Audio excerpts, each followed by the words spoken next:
Tonight, we're not exploring battles or conquests, but something far more fundamental: how entire civilizations survived winters that would kill most of us today. Please subscribe if you enjoy these historical investigations, and let me know in the comments where you're watching from right now. There's something profound about exploring the past together, connecting across time and space. Before we begin, dim the lights and prepare for a journey that will challenge everything you think you know about human resilience. This isn't just history, it's detective work, piecing together fragments of a vanished world where survival itself was humanity's greatest achievement. Field Report Number 1. The investigation begins. Dr. Elena Vasquez, lead archaeologist, Northern Ontario Excavation Site, September 2024. I'm writing this by headlamp, as our team prepares to leave another site that has yielded more questions than answers.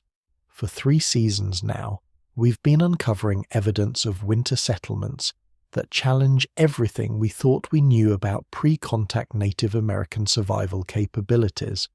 The artifacts tell a story of sophisticated technologies, stone scrapers so precisely crafted they still hold their edge after 500 years, bone needles thin as modern surgical instruments, pottery shards that reveal cooking techniques of remarkable complexity. But when we try to understand how people actually survived winter in this region, the archaeological record goes mysteriously silent.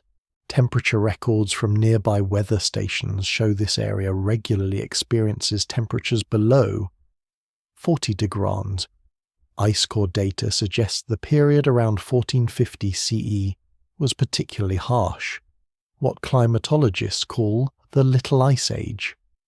Yet we have clear evidence that substantial populations lived here year-round, generation after generation. How?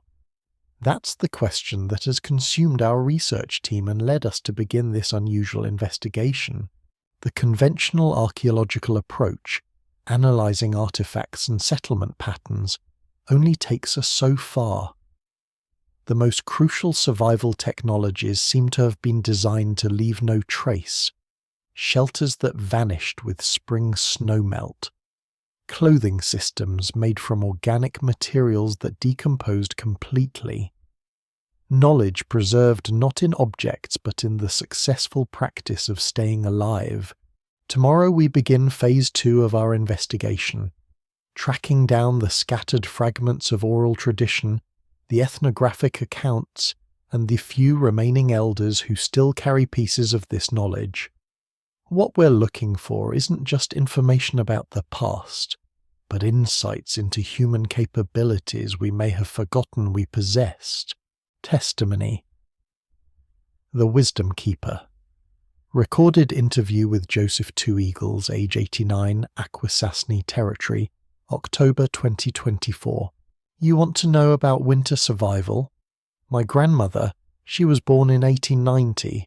But her grandmother lived through the old ways, the real old ways, before metal tools, before trade blankets. She used to tell stories about the winter of 1447. We call it the Long Winter. It's been passed down mother to daughter, grandmother to grandchild for almost 600 years. There was a woman named Otenega. That means she who prepares. In that terrible winter, she kept an entire longhouse community alive when other settlements perished. Not through magic, not through luck, but through understanding. She could look at the harvest and calculate exactly how it needed to be distributed across the dark months. She thought in terms of February hunger, March desperation, the lean weeks when winter's grip tightens just before releasing into spring. My great-great-grandmother said Otenega would go to the storage pits before dawn every morning, not just counting food, but counting days. This much corn equals this many sunrises, this rate of consumption equals this much time before the stores run empty, and always the question that haunted every winter leader: How long until spring? But here's what made her special. She didn't just manage scarcity, she transformed it. When things got desperate, when people started hoarding, when community cooperation began to break down, she invented feast days during the worst of the famine. Once each week, she would gather everyone for what she called celebrations of endurance. The food was no more abundant than any other day, but it was presented differently, shared differently, experienced differently. Instead of individuals consuming their meager rations in isolated hunger, the community gathered in a circle. Stories were told, songs were sung softly, and the small amounts of food were distributed with ceremony and gratitude. You understand? She was managing hope as carefully as she managed food, rationing despair the way she rationed corn, making sure people remembered they were surviving together, that their struggle had meaning beyond mere existence. That winter tested everything. Snow fell early and stayed late. Hunting failed week after week. The lake froze so quickly the usual patterns were disrupted. But when spring finally came, Otenega's community emerged intact. Not just alive, but still human. Still capable of joy. Still bound by relationships of care and mutual support. The story gets passed down because it teaches us something essential about what it means to be human under impossible conditions. Survival isn't just about having enough resources, it's about using whatever resources exist with wisdom, efficiency, and grace. Field Notes, The Technology of Endurance. Dr. Marcus Clearwater, experimental archaeologist, University of Minnesota, Cold Weather Research Lab. We've been attempting to reverse engineer the winter survival technologies referenced in oral traditions and ethnographic accounts. The results are humbling. Modern outdoor equipment manufacturers spend millions developing insulation systems that native communities perfected, using only careful observation and experimentation. Today's best cold weather clothing incorporates layering systems, moisture management, and thermal regulation principles that indigenous communities had mastered centuries before the scientific revolution.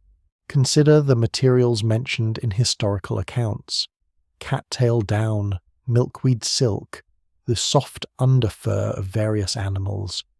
We've been testing these organic insulators, and their performance rivals modern synthetic fills. Cattail down, for instance, possesses insulation properties comparable to high-end down jackets, but with advantages no manufactured material has achieved. It's completely renewable, requires no industrial processing, and can be harvested locally. But here's what's remarkable. Harvesting, preparing, and incorporating these materials into functional clothing systems required knowledge that modern textile experts are only beginning to understand. When to gather cattail down for optimal performance, how to process it without destroying its insulating properties, how to integrate multiple materials into garments that provided maximum warmth with minimal weight. We've tried to recreate some of these organic insulation systems using traditional methods. The learning curve is steep. What seemed like simple materials proved to require sophisticated processing techniques. What appeared to be basic construction reveals itself as complex engineering. The knowledge wasn't just technical, it was integrated.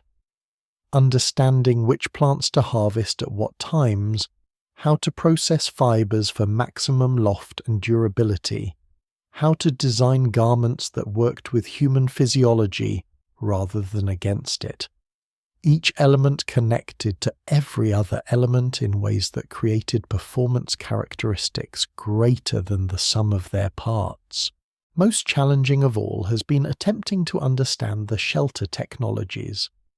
References to snow houses that were somehow both insulated and ventilated, that could be constructed quickly in emergency conditions while incorporating sophisticated thermal management systems. We've built experimental snow shelters using techniques described in ethnographic accounts. Some attempts have been successful enough to maintain comfortable interior temperatures even when outside conditions reached 30 degrees. But we've also had dangerous failures, structures that collapsed, ventilation systems that didn't function properly, designs that created deadly carbon monoxide buildup. The margin for error in these technologies was essentially zero. People's lives depended on getting the engineering exactly right. The knowledge had to be precise, tested, and transmitted accurately across generations. Yet it was preserved and transmitted through methods so different from our academic systems that we struggle to even recognize its sophistication. Personal account. The elite experience discovered among papers of ethnographer James Thompson, dated 1923, interview with elderly Haudenosaunee man known only as Old Speaker.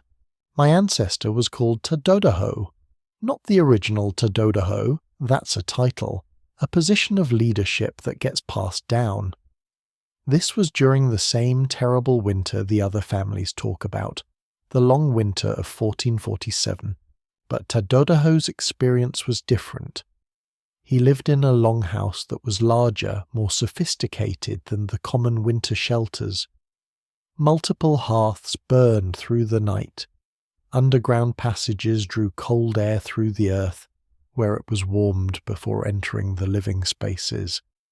Heat from cooking fires was channeled through stone systems that radiated warmth long after the flames died down. You have to understand, this wasn't simple privilege, it was investment in leadership capacity. When survival depends on careful planning and life or death decisions about resource allocation, communities need their leaders to have the physical and mental resources necessary to make those decisions well. Tadodaho's comfortable longhouse served as a community centre during winter. Important decisions were made there, disputes resolved, plans developed. The abundance maintained there wasn't just personal luxury, but strategic reserve that could be mobilized for community welfare when circumstances required it. But the privilege came with costs that were often invisible. When resources ran low, it was leaders like Tadodaho who had to choose which families received additional support, and which would have to endure greater hardship. When individuals hoarded supplies while others starved, leadership had to intervene without fracturing the social cooperation that survival required. These decisions carried psychological burdens that comfort couldn't alleviate. Knowing that your judgment about winter's severity could doom families who trusted your leadership. Understanding that your choices about resource allocation might condemn someone's child to starvation. Elite leaders often had to travel during dangerous conditions, diplomatic missions to negotiate with neighbouring communities, emergency expeditions when stored food proved inadequate. Their privileged position couldn't protect them from these necessities. Most dangerously, elite status made them targets during the worst moments of winter desperation. When community members were starving while leadership families maintained relative comfort, tensions could escalate into violence. Privilege was always contingent on community acceptance, and winter tested those relationships under maximum stress. My ancestor survived that terrible winter, but he always said the hardest part wasn't the cold or the hunger, it was the responsibility. Making decisions that affected whether people lived or died, carrying the weight of an entire community's survival. Research Journal, The Archaeological Silence, Dr. Sarah Blackhorse, Settlement Pattern Analysis, Harvard University Department of Anthropology. The more we study pre-contact winter survival, the more mysterious it becomes. We can reconstruct summer fishing techniques with precision, trace autumn harvest patterns through preserved seeds and processing tools. But when we try to understand the specific technologies that allowed people to thrive through winters that would defeat modern survival experts, we encounter only fragmentary clues. Why can we know exactly how weirs were constructed and nets were weighted, but only guess at the engineering principles that governed shelter design during killing cold? The answer lies partly in the nature of winter survival itself. The techniques that worked best were often the most ephemeral. Snow leaves no archaeological trace beyond brief impressions that vanish with spring warming. Breath leaves no fossil record, though it was perhaps the most critical resource of all. The warm exhalation that created microclimates within shelters, the careful breathing control that prevented hypothermia, the shelters that protected people through months of killing cold have vanished completely. We know they existed. Survival itself proves their effectiveness. But what exactly did they look like? How were they engineered? What innovations allowed them to retain heat while remaining portable enough for communities that might need to move when resources dwindled? Consider the meteorological knowledge that reliable winter survival required. Not just the ability to observe weather patterns, but to understand them at a level that enabled accurate long-term prediction. Knowing not just that winter was coming, but how severe it would be, how long it would last when it would end. This knowledge had to be precise enough to guide critical decisions about food storage, resource allocation, and survival strategies. Mistakes weren't just inconvenient, they could be fatal for entire communities. The knowledge systems that guided these decisions had to be extraordinarily accurate based on careful observation of environmental indicators that modern meteorology struggles to interpret.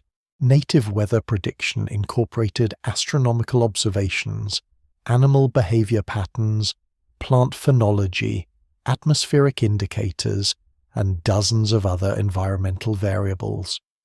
They understood environmental patterns that we're only beginning to recognize, integrating information from multiple sources in ways that provided reliable predictions about conditions months in the future. Yet what we know of this meteorological knowledge comes mostly from fragmentary accounts, often filtered through the misunderstanding of outside observers who didn't recognize the sophistication of what they were witnessing.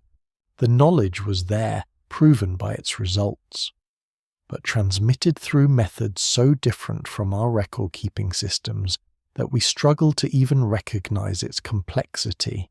Expanded testimony. The Elder's Complete Account. Extended interview with Joseph Two Eagles, continued Akwesasne Territory, October 2024. But let me tell you more about what made Otenega so remarkable. It wasn't just that she was good at counting food, though she was. My grandmother said she could look at a harvest and know exactly how it needed to be divided, not just among families, but across time. She understood winter like it was a living thing with its own personality, its own moods and demands. The way my grandmother told it, Otenega learned from her own grandmother, who lived through an even worse winter, the one they called the year the sun forgot the earth.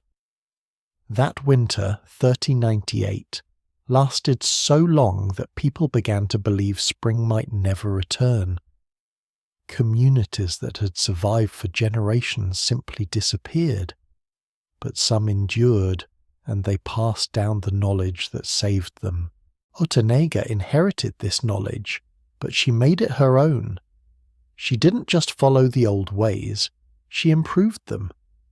When she was young, she spent summers with the plant women, learning which roots stayed nutritious underground all winter, which bark could be processed into emergency food, which combinations of preserved foods provided the best nutrition for the least weight.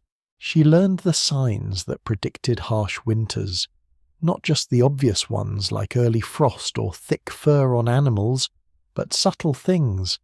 The way certain birds migrated, how high bees built their hives, the thickness of nutshells, the behavior of mice in autumn.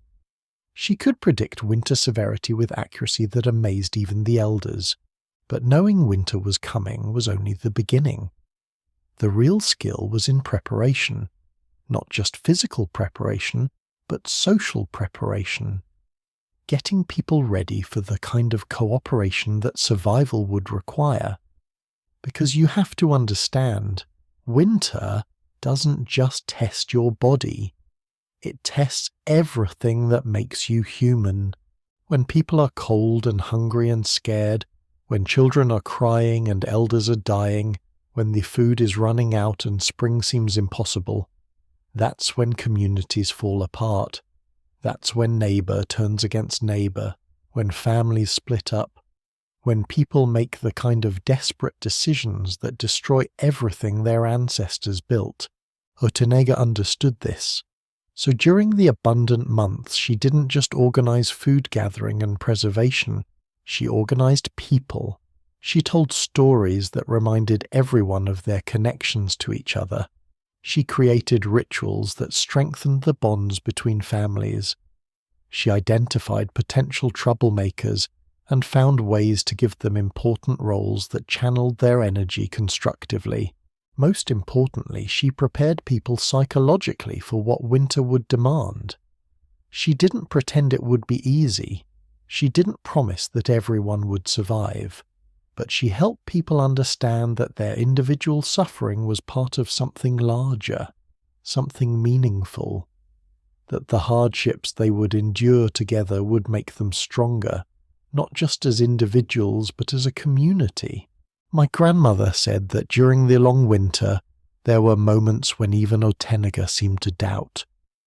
Times when the snow kept falling and the cold kept deepening and the stored food kept shrinking. And even she wondered if she had miscalculated, if this time spring really might not come.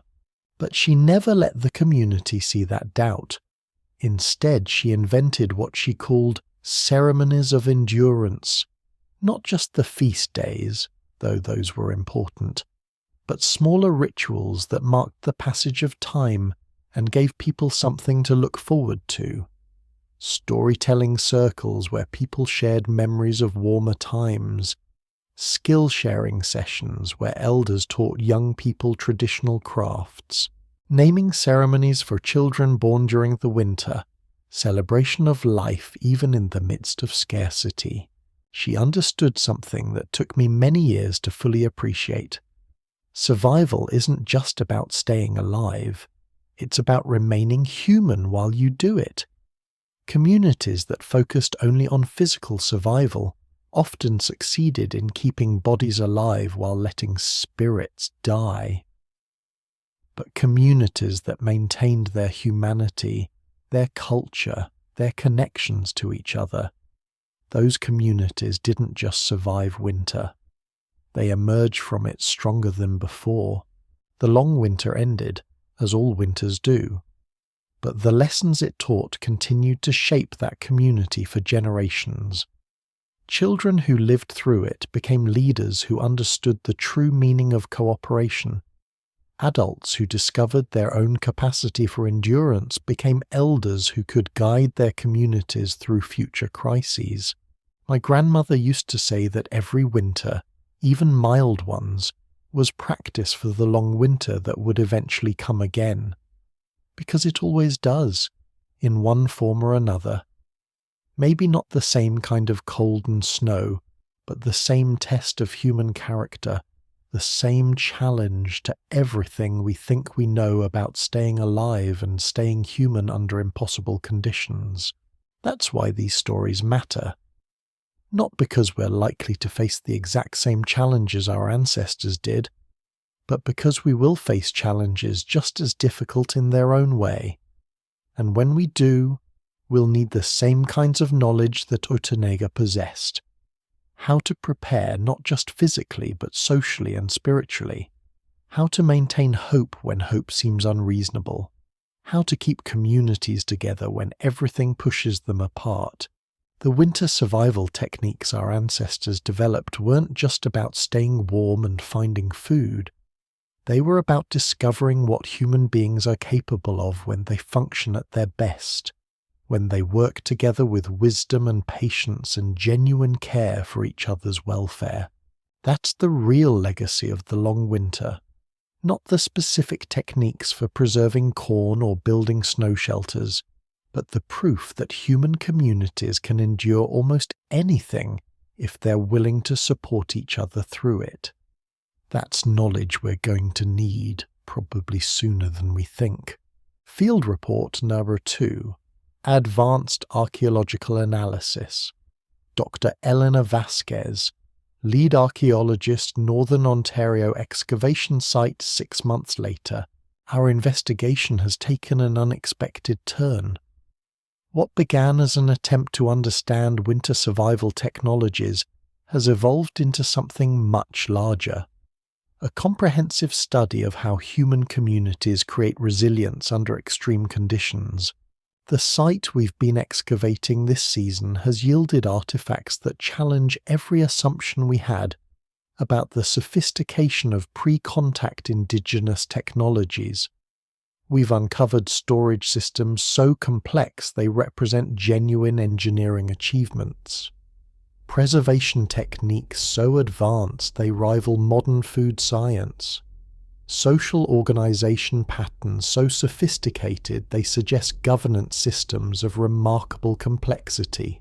The storage pits alone tell an extraordinary story. These aren't simple holes in the ground, but carefully engineered preservation systems.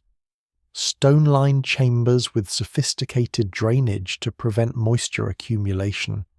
Multiple compartments designed for different types of food storage. Ventilation systems that maintained optimal temperature and humidity for long-term preservation. We've found evidence of food processing techniques that created nutritionally complete diets, from materials that would seem inadequate to modern standards. Combinations of plants, nuts, and preserved meats that provided all essential nutrients in forms that could be stored for months without spoilage. The biochemistry involved suggests knowledge of nutrition that rivals contemporary food science. But perhaps most remarkable are the traces of social organization we're uncovering. The spatial arrangement of living areas reveals complex hierarchies, but hierarchies embedded within systems of mutual obligation and shared responsibility. Elite areas that were clearly more comfortable, but integrated with community spaces in ways that suggest leadership roles rather than simple privilege. The artifact distributions tell stories of resource sharing that operated across kinship lines, across seasonal cycles, across multiple communities. We're finding evidence of trade networks that moved essential materials hundreds of miles, but trade systems that seem to prioritize community welfare over individual accumulation. Tool assemblages reveal specialization patterns that suggest some individuals dedicated their lives to mastering specific survival technologies. Stone knapping traditions so refined they produced tools of remarkable precision. Textile technologies that created materials with performance characteristics that challenge modern synthetic fabrics. Yet all of this sophisticated technology was integrated within social systems that maintained egalitarian values. The most skilled craftspeople seem to have been honored and supported by their communities, but in ways that prevented excessive accumulation of wealth or power. Leadership roles that rotated among families and clans, preventing the kind of rigid hierarchies that often characterize complex societies. What we're documenting isn't just prehistoric survival, it's evidence of sustainable civilization. Communities that supported substantial populations for thousands of years without depleting their resource base, without creating the kind of environmental damage that undermines long-term survival. without developing the social inequalities that make societies vulnerable to internal collapse. The winter survival systems we've been studying were embedded within these larger patterns of sustainable social organization. The techniques that enabled people to thrive through extreme conditions were part of integrated approaches to human adaptation that addressed every aspect of community life. This integration may explain why these technologies seem so mysterious to us. We're trying to understand individual techniques divorced from the social systems that made them effective. We're analyzing fragments of knowledge systems that only functioned as coherent wholes. The implications for contemporary society are profound. These weren't primitive people making do with inadequate resources. They were innovators who developed sophisticated solutions to problems that modern technology still struggles to address. How to create genuine sustainability. How to maintain social cohesion under stress. How to build resilience that enables communities to thrive through whatever challenges they face. Our investigation continues, but already it's clear that we're documenting human achievements that deserve to be ranked among the greatest accomplishments of our species. Not because the technologies were complex, though they were, but because they enabled ways of living that modern civilization has yet to achieve. Truly sustainable communities that maintained both prosperity and equality, both individual achievement and collective welfare. Detailed environmental analysis. The Physics of Survival, Dr. Michael Earthsong, Environmental Sciences Traditional Ecological Knowledge Research Institute. To fully understand the winter survival achievements we've been investigating, we need to appreciate the environmental challenges these communities faced. The physics of cold weather survival present problems that push human adaptability to its absolute limits. Consider the basic thermodynamics.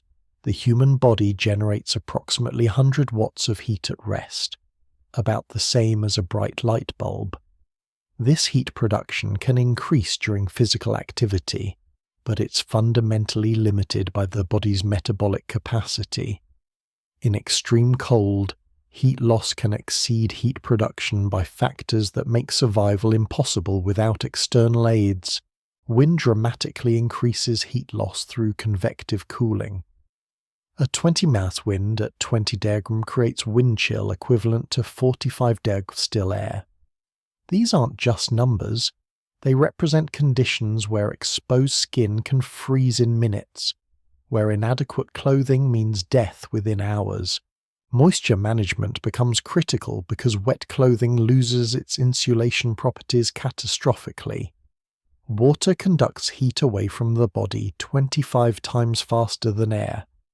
This means that clothing systems must not only provide insulation, but manage moisture from perspiration while remaining dry despite snow and precipitation. The indigenous clothing systems we've been studying addressed these challenges through layering strategies of remarkable sophistication. Inner layers of soft, processed skins that wickered moisture away from the skin. Middle layers of fur that trapped air for insulation while allowing moisture transfer. Outer layers of tightly woven or specially prepared materials that blocked wind while shedding precipitation. But the physics go beyond simple insulation. The organic materials used in traditional clothing had properties that modern synthetic materials struggle to match. Animal furs have hollow fibers that trap air more efficiently than most manufactured insulators. Plant fibers processed through traditional methods maintain loft and resilience under compression better than many contemporary materials. The breathability of traditional materials enabled moisture management without sacrificing insulation. Modern clothing often faces trade-offs between wind resistance and moisture transfer, but traditional garments seem to achieve both simultaneously through fiber structures and processing techniques that created optimal permeability characteristics. Shelter technologies faced even more complex challenges. Maintaining livable temperatures inside structures while managing ventilation, moisture, and fuel efficiency requires sophisticated understanding of thermodynamics, fluid mechanics, and material science. The longhouses and winter shelters we've been studying achieved thermal performance that rivals modern construction, using only materials available in the natural environment. The underground air pre-warming systems represent particularly advanced engineering. Cold outside air drawn through buried channels absorbs geothermal energy before entering living spaces. The calculations required to optimize these systems, tunnel length, diameter, depth, flow rates, suggest mathematical understanding that we typically associate with formal engineering education. Ventilation systems that maintained air quality while preventing heat loss required precise understanding of pressure differentials, airflow patterns, and combustion chemistry.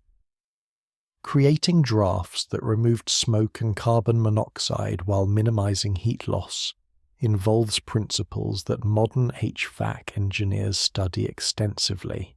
The fuel efficiency achieved by traditional heating systems was remarkable. Using only wood gathered from the immediate environment, these communities maintained comfortable temperatures through months of extreme cold. Modern wood heating typically requires processed lumber and manufactured stoves to achieve comparable efficiency. Water management in freezing conditions presents additional challenges.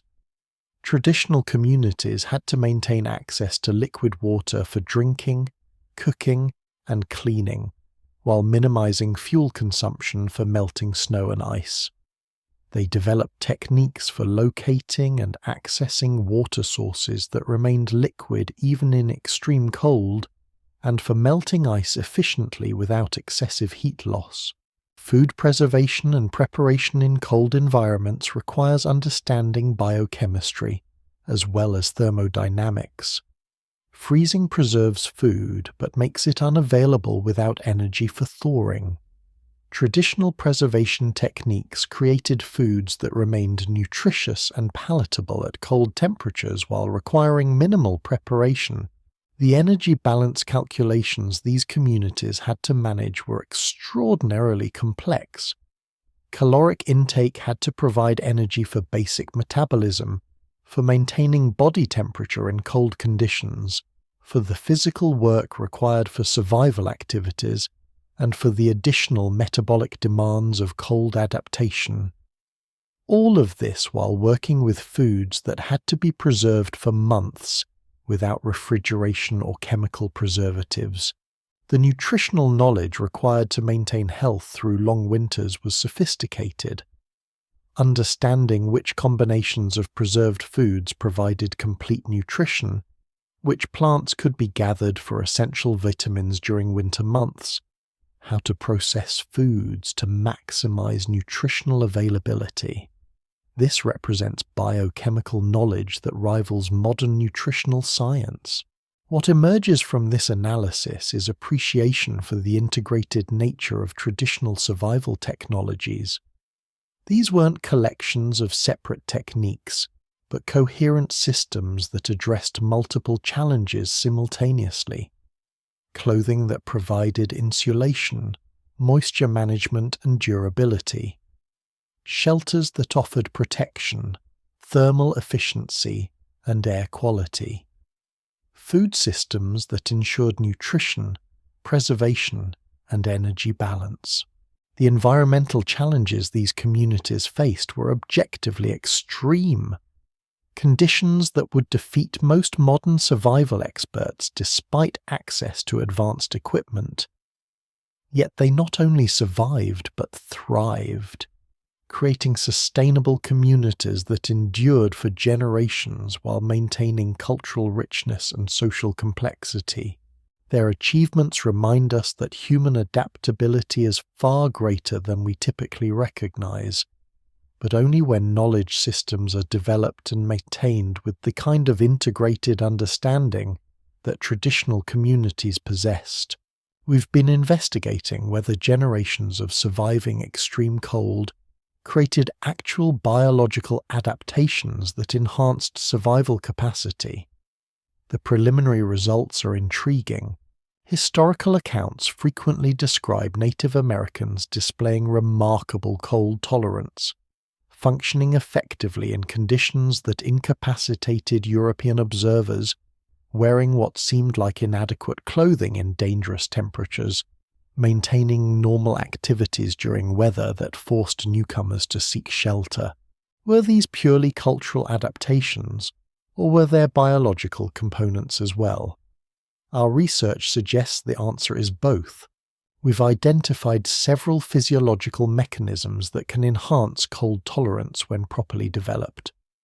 Modified circulation patterns that prevent frostbite, improved metabolic responses that maintain body temperature more efficiently, enhanced cellular adaptation to cold stress. What's remarkable is how quickly these adaptations can develop, and how quickly they can be lost. The conditioning appears to be highly dependent on specific cultural practices, dietary patterns that provide optimal nutrition for cold adaptation, physical conditioning routines that maintain circulation and metabolic efficiency, psychological preparation techniques that enable effective response to cold stress. Traditional diets incorporated foods that modern nutrition is only beginning to understand, plant medicines that supported circulation, animal fats that provided optimal metabolic support, mineral sources that enhanced cellular function under cold stress. But when traditional lifestyles were disrupted, the entire integrated system of adaptation was compromised. It wasn't just a matter of losing individual techniques, but of losing the integrated approach that made those techniques effective. This may explain why accounts from the early contact period describe dramatic differences in cold tolerance between native populations and Europeans. But these differences appear to have diminished relatively quickly as traditional cultural systems changed. Experimental report, Testing the Limits. Dr. Robert Winterhawk, Physiological Anthropology Cold Adaptation Research Project. We've been investigating whether generations of surviving extreme cold created actual biological adaptations that enhanced survival capacity. The preliminary results are intriguing.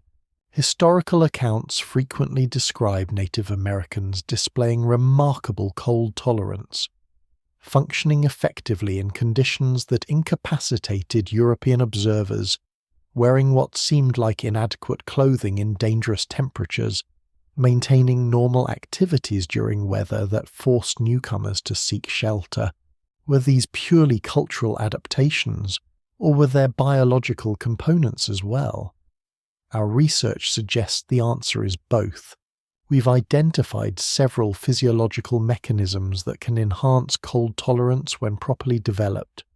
Modified circulation patterns that prevent frostbite, improved metabolic responses that maintain body temperature more efficiently, enhanced cellular adaptation to cold stress.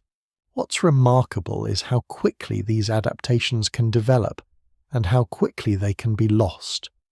The conditioning appears to be highly dependent on specific cultural practices, dietary patterns that provide optimal nutrition for cold adaptation, physical conditioning routines that maintain circulation and metabolic efficiency, psychological preparation techniques that enable effective response to cold stress.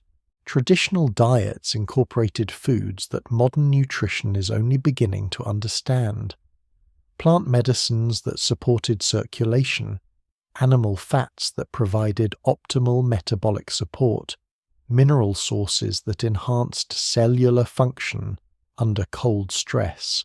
But when traditional lifestyles were disrupted, the entire integrated system of adaptation was compromised. it wasn't just a matter of losing individual techniques, but of losing the integrated approach that made those techniques effective. This may explain why accounts from the early contact period describe dramatic differences in cold tolerance between native populations and Europeans. But these differences appear to have diminished relatively quickly as traditional cultural systems changed. The knowledge for cold adaptation wasn't stored in genes, but in the integrated practice of communities that lived these techniques daily.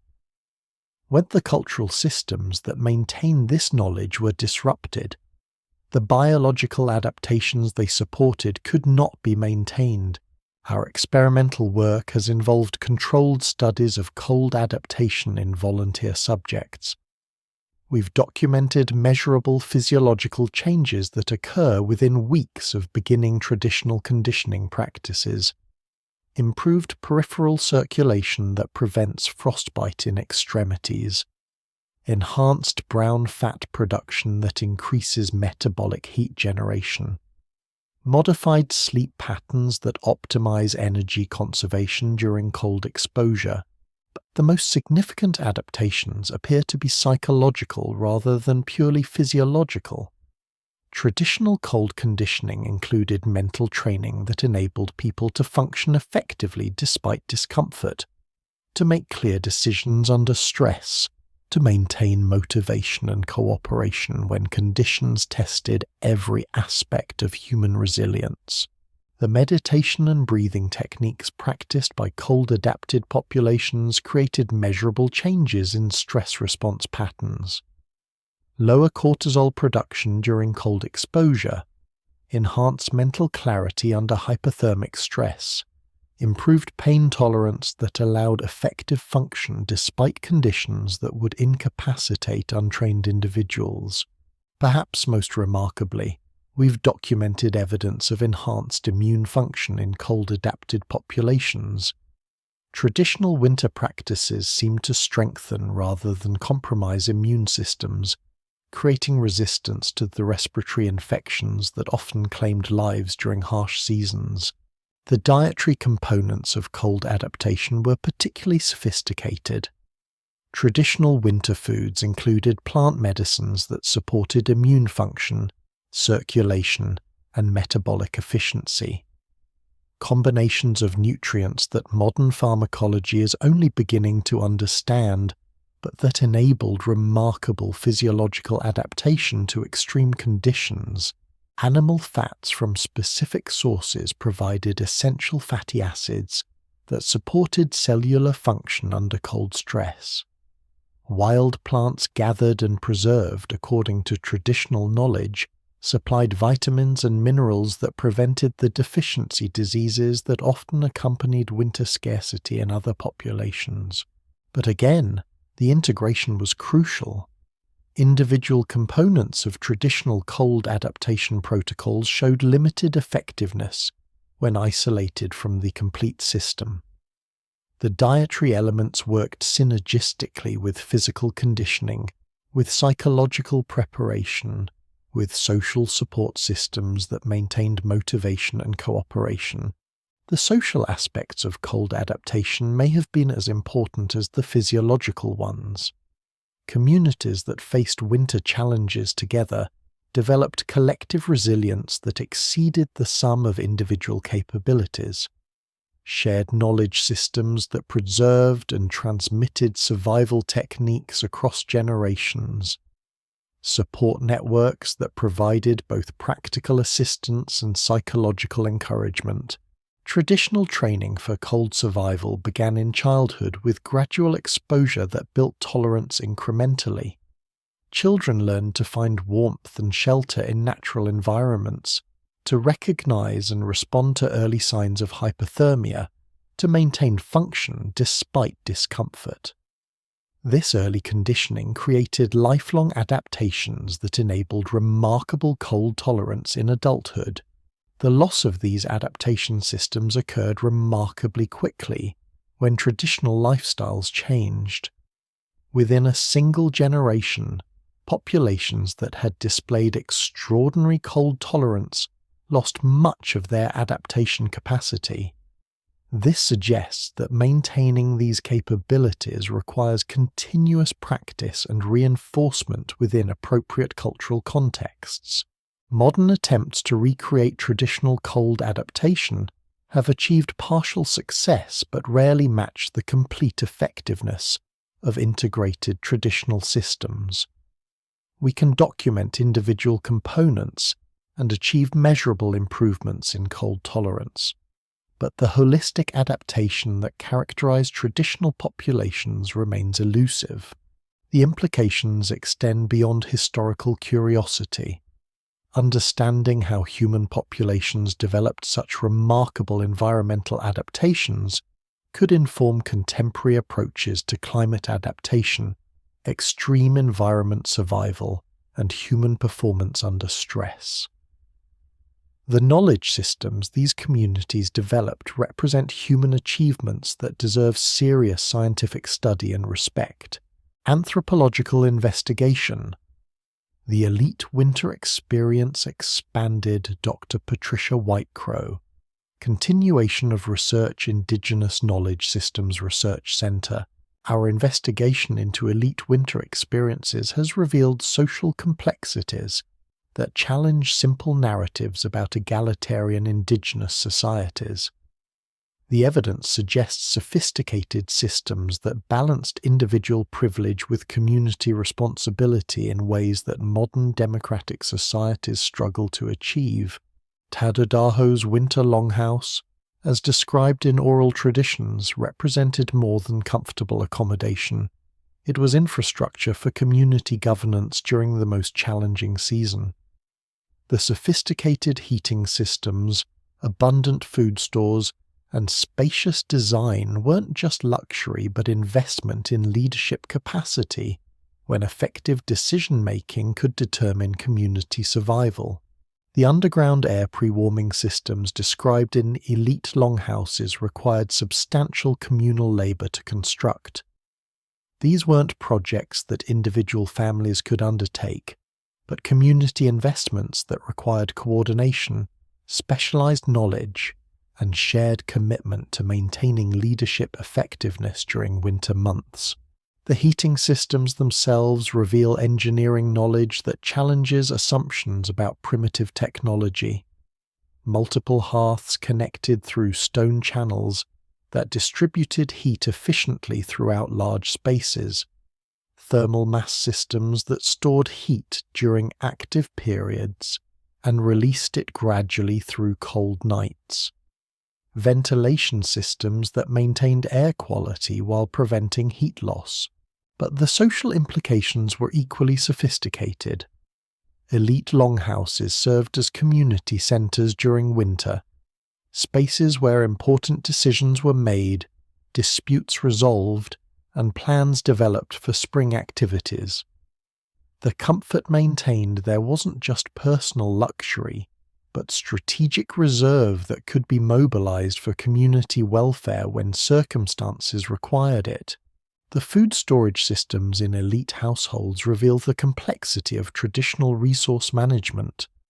Not just larger quantities of standard preserved foods, but specialized processing techniques that created delicacies and trade goods. Fermentation systems that produced alcoholic beverages for ceremonial use. Smoking and drying techniques that created trade items for diplomatic relationships with neighboring communities. The surplus maintained in elite households served multiple functions beyond personal consumption. Emergency reserves that could be distributed during crisis periods. Diplomatic gifts that maintained peaceful relationships with neighboring groups. Resources for hosting ceremonies and gatherings that reinforced community cohesion, but elite privilege came with costs that were often invisible to outside observers.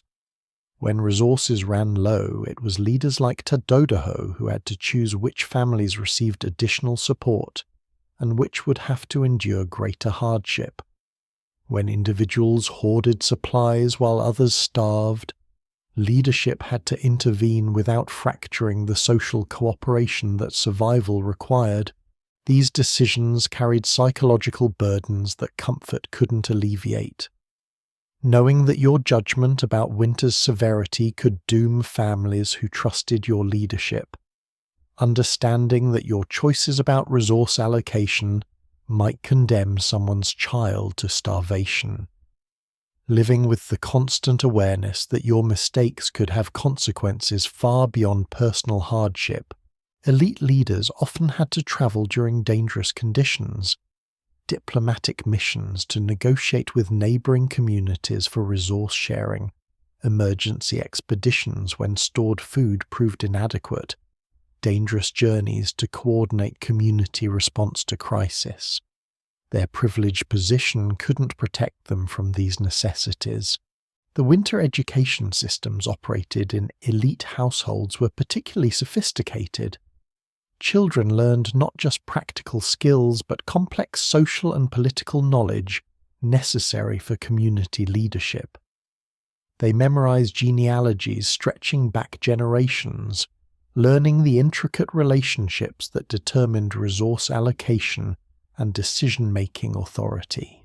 They studied precedents for crisis management, understanding how previous generations had navigated similar challenges.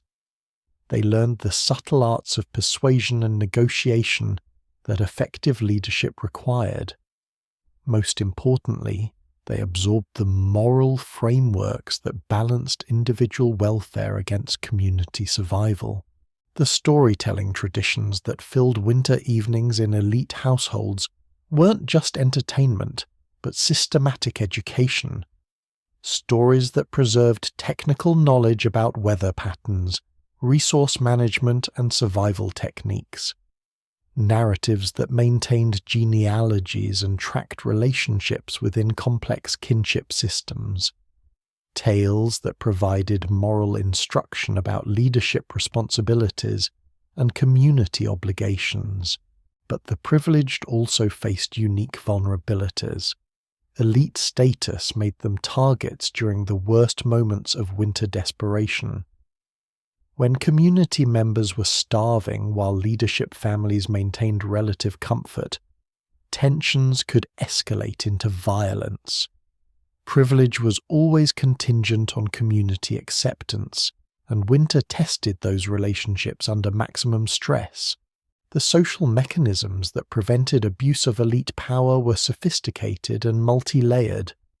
Spring councils where community members evaluated winter leadership performance, storytelling traditions that preserved accounts of both effective and failed leadership, kinship systems that distributed authority among multiple families and prevented excessive concentration of power, gift-giving practices that redistributed accumulated resources and maintained reciprocal relationships, rotation systems that ensured leadership responsibilities were shared among different families across seasons and years, cultural values that emphasize service to community welfare rather than personal accumulation. The most successful elite leaders were those who understood that their privilege was investment in community capacity rather than personal reward. They used their comfortable circumstances to develop the knowledge, skills, and relationships that enabled effective governance during crisis periods. They maintained resources that could be mobilized for community welfare when individual families faced disaster. The winter leadership patterns that emerged from these elite systems had lasting effects on community structure and cultural values. Children who grew up observing effective leadership developed understanding of governance that served communities throughout the seasonal cycle. Adults who witnessed the successful navigation of winter crises gained confidence in traditional leadership systems and social organization. But the systems also created tensions between efficiency and equity that required continuous negotiation. The benefits of concentrated leadership had to be balanced against the risks of excessive privilege. The resources invested in elite comfort had to demonstrate clear returns in enhanced community welfare. These negotiations played out differently in different communities, with some developing more egalitarian approaches and others maintaining more rigid hierarchical structures. The most resilient communities were those that developed cultural institutions capable of adapting these balances to changing circumstances while maintaining the essential functions that enabled survival through extreme conditions. Nutritional Archaeology, the Science of Winter Food, Dr. James Cornplanter, Nutritional Anthropology, Traditional Foods Research Laboratory. Our analysis of traditional winter food systems has revealed sophisticated understanding of nutrition that rivals contemporary food science. The preserved foods that sustained indigenous communities through harsh winters weren't just adequate for survival, they were nutritionally optimized to maintain health and energy under extreme conditions. The three sisters, corn, beans, and squash, formed the foundation of winter nutrition, but their combination was far from accidental. These crops provide complementary amino acids that create complete proteins when consumed together. The beans supply lysine that corn lacks, while corn provides methionine that beans lack. Squash adds essential fatty acids and vitamins that complete the nutritional profile. But traditional processing techniques enhance these nutritional benefits in ways that modern food science is only beginning to understand. Corn processed through alkali treatment, hominy, increases bioavailability of niacin and improves protein quality. This ancient technique prevented pellagra and other nutritional deficiency diseases that plagued populations dependent on unprocessed corn. The fermentation techniques used for some corn preparations added probiotics that supported digestive health during winter months when fresh foods were unavailable. Traditional brewing processes created beverages that provided B vitamins and other nutrients, while also serving social and ceremonial functions that supported community cohesion during stressful periods. Squash preservation involved multiple techniques that maximized nutritional retention.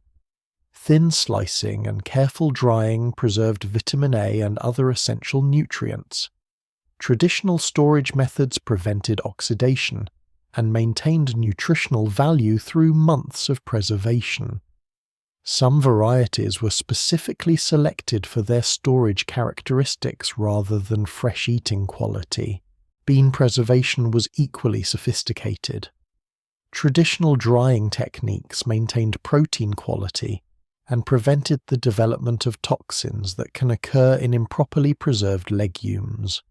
Storage systems prevented insect damage and moisture accumulation that could compromise nutritional value and food safety, but the three sisters were just the foundation.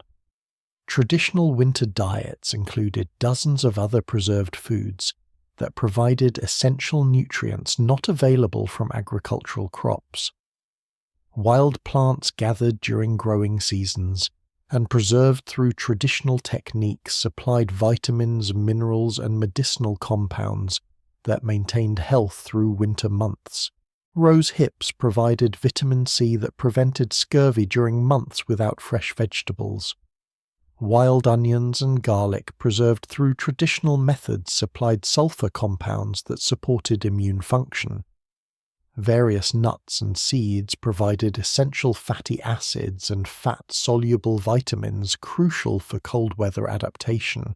The meat preservation techniques used by indigenous communities created foods that were nutritionally dense and highly portable. Traditional jerky making concentrated protein while preserving B vitamins and minerals. Pemmican, a mixture of dried meat, fat, and berries, provided a complete survival food that could sustain people through emergency conditions. Fish preservation through smoking and drying created foods rich in omega-3 fatty acids that supported cardiovascular health and immune function. Traditional techniques preserved these delicate nutrients better than many modern processing methods, while creating foods that remained stable without refrigeration. The fat preservation techniques were particularly sophisticated. Traditional communities understood the nutritional importance of animal fats and developed methods for preserving them that maintained nutritional quality while preventing rancidity. Bear fat, in particular, was prized for its nutritional density and medicinal properties. Plant medicines integrated into winter diets provided targeted nutritional support for cold weather adaptation. Certain teas and food additives supported circulation, immune function, and respiratory health. Traditional communities possessed detailed knowledge of which plants provided specific nutritional and medicinal benefits during winter months. The preparation techniques used for winter foods were designed to maximize nutritional availability while minimizing fuel consumption for cooking. Many traditional foods could be consumed raw or required minimal preparation, conserving precious firewood while providing optimal nutrition. Soups and stews that could simmer slowly using minimal fuel extracted maximum nutrition from available ingredients. Bone broths provided minerals and collagen that supported health during periods of limited fresh food availability. Traditional cooking techniques preserved heat-sensitive vitamins while making nutrients more bioavailable. The meal timing and portion control practiced during winter months optimized energy utilization and prevented nutritional deficiencies. Traditional communities understood the importance of maintaining steady energy levels through careful food distribution throughout the day. Psychological aspects of winter nutrition were also sophisticated. The feast days instituted during times of scarcity weren't just about morale. They were nutritionally timed to provide essential nutrients when bodies were under maximum stress. Traditional communities understood the relationship between nutrition and mental health, particularly during the challenging winter months. The knowledge required to maintain this sophisticated nutritional system was extensive and required years of training to master. Women who specialized in food preservation and preparation possessed detailed understanding of nutrition, food safety, and medicinal properties of dozens of different foods. This knowledge was transmitted through apprenticeship systems that ensured quality control while allowing for innovation and improvement. Each generation refined techniques based on experience while maintaining the essential knowledge that enabled survival through the most challenging conditions. The loss of these traditional food systems represents not just cultural loss, but the disappearance of nutritional knowledge that enabled remarkable human adaptation. Modern attempts to recreate traditional winter diets have achieved only partial success, often missing the subtle combinations and preparation techniques that made these systems so effective.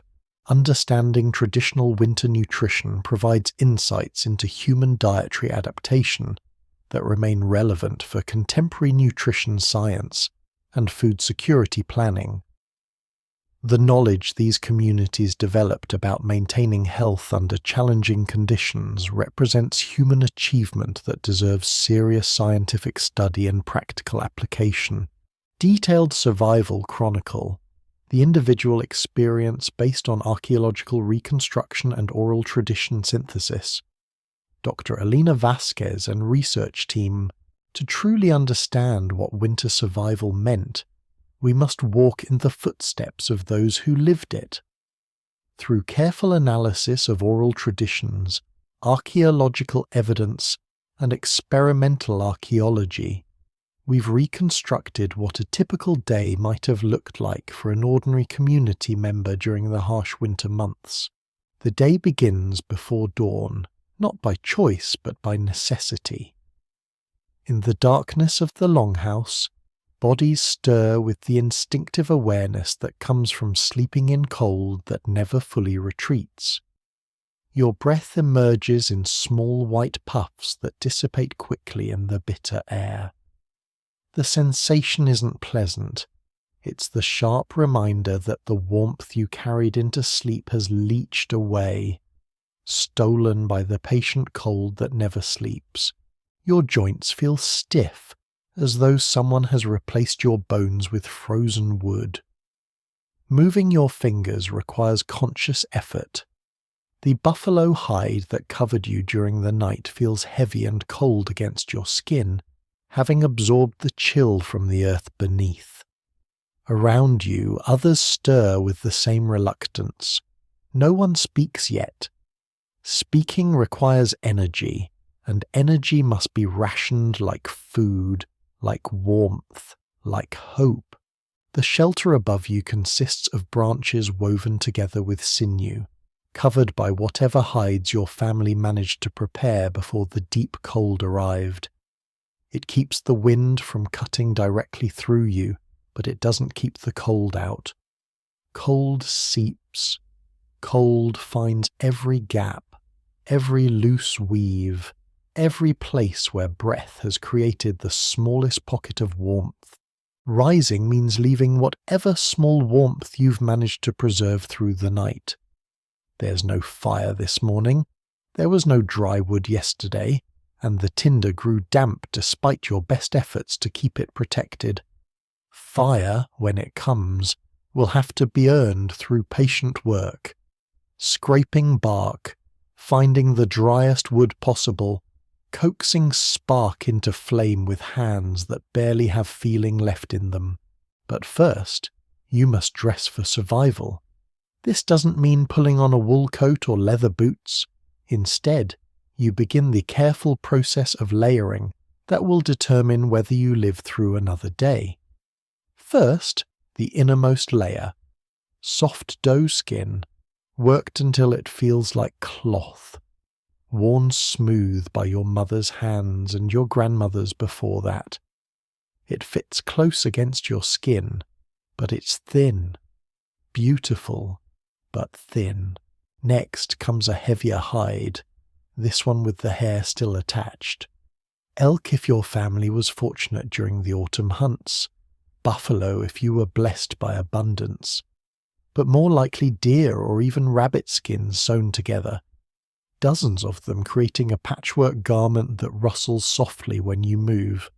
The outer layer is your armour against the wind, bare hide, thick and dark, the hair coarse beneath your hands.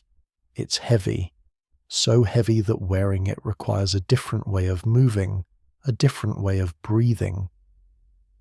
But it turns the wind, and turning the wind means the difference between surviving until evening and becoming another story of winter's hunger.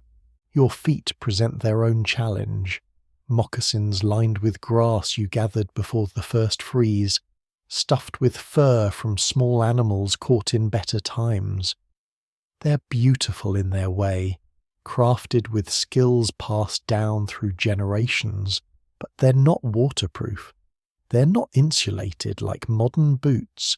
They're simply the best that human hands can create from what the natural world provides. Each step requires thought. Where will your foot land? Is that white surface snow that will support you? Or is it hiding a depression that will plunge you knee-deep into cold, that will soak through your footwear in moments? Stepping outside means entering a landscape that barely resembles the world you knew in autumn. Snow has transformed everything, creating a uniformity that can be beautiful and terrifying in equal measure.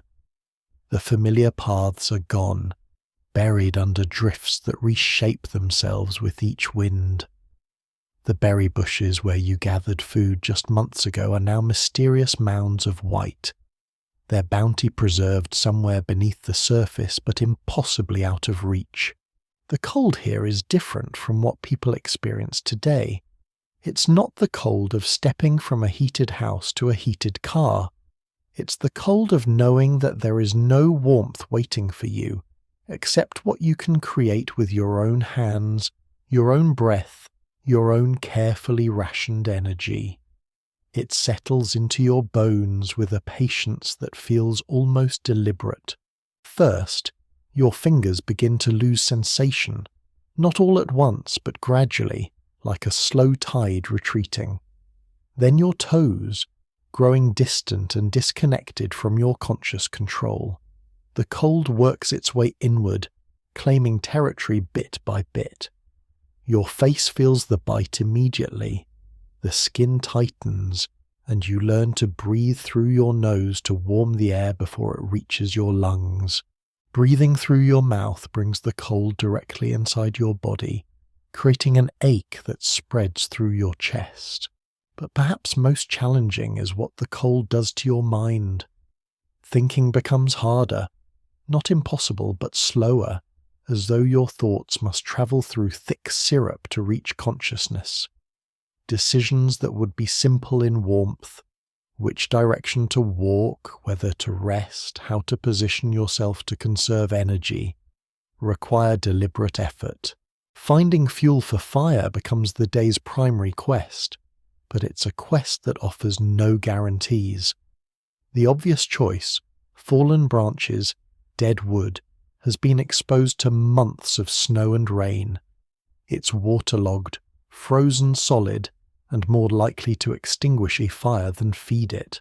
You must think like winter itself, understanding where the cold has been kind enough to leave pockets of dry material, beneath larger trees where the canopy has created a small shelter, inside hollow logs that haven't yet succumbed completely to rot, under overhanging rocks where snow hasn't penetrated. But even when you find dry wood, the process of creating fire requires tools that make the task exponentially more difficult than it would be today. No matches, no lighters, no convenient bundles of newspaper for kindling. Instead, you work with flint and steel if you're fortunate, or flint and tinder fungus, striking spark after spark into material that must be perfectly prepared to catch and hold a flame. Your hands, already stiff with cold, must perform delicate work. Too much force and you'll scatter your carefully gathered tinder. Too little, and the spark will die before it can take hold. And all of this while the wind searches for ways to steal your efforts, while the cold makes your fingers clumsy and unresponsive. Sometimes fire simply doesn't come. Sometimes you must accept that this will be a night without warmth, a night of enduring rather than comfort. These are the nights that test not just your body but your spirit's capacity to believe that morning will eventually arrive. Case study: the long winter crisis reconstructed from multiple oral tradition sources, compiled by Dr. Maria Strongbear, Oral History Project. The winter of 1447 became legendary, not because it was the coldest on record, but because it tested survival systems that had been refined over centuries. Multiple communities faced the same crisis: early snow, extended cold, failed hunting, and dwindling food stores. But their outcomes varied dramatically based on leadership, preparation, and social organization. In Otaniga's Longhouse community, the crisis began in what should have been late hunting season. Heavy snow arrived weeks earlier than historical patterns suggested. Hunters who should have been securing final winter meat stores found themselves trapped by weather that made tracking impossible and travel dangerous. The cold followed immediately, not the gradual cooling that allowed gradual adaptation, but sudden severe temperatures that froze the lake solid in days rather than weeks. Trees cracked with sounds like thunder.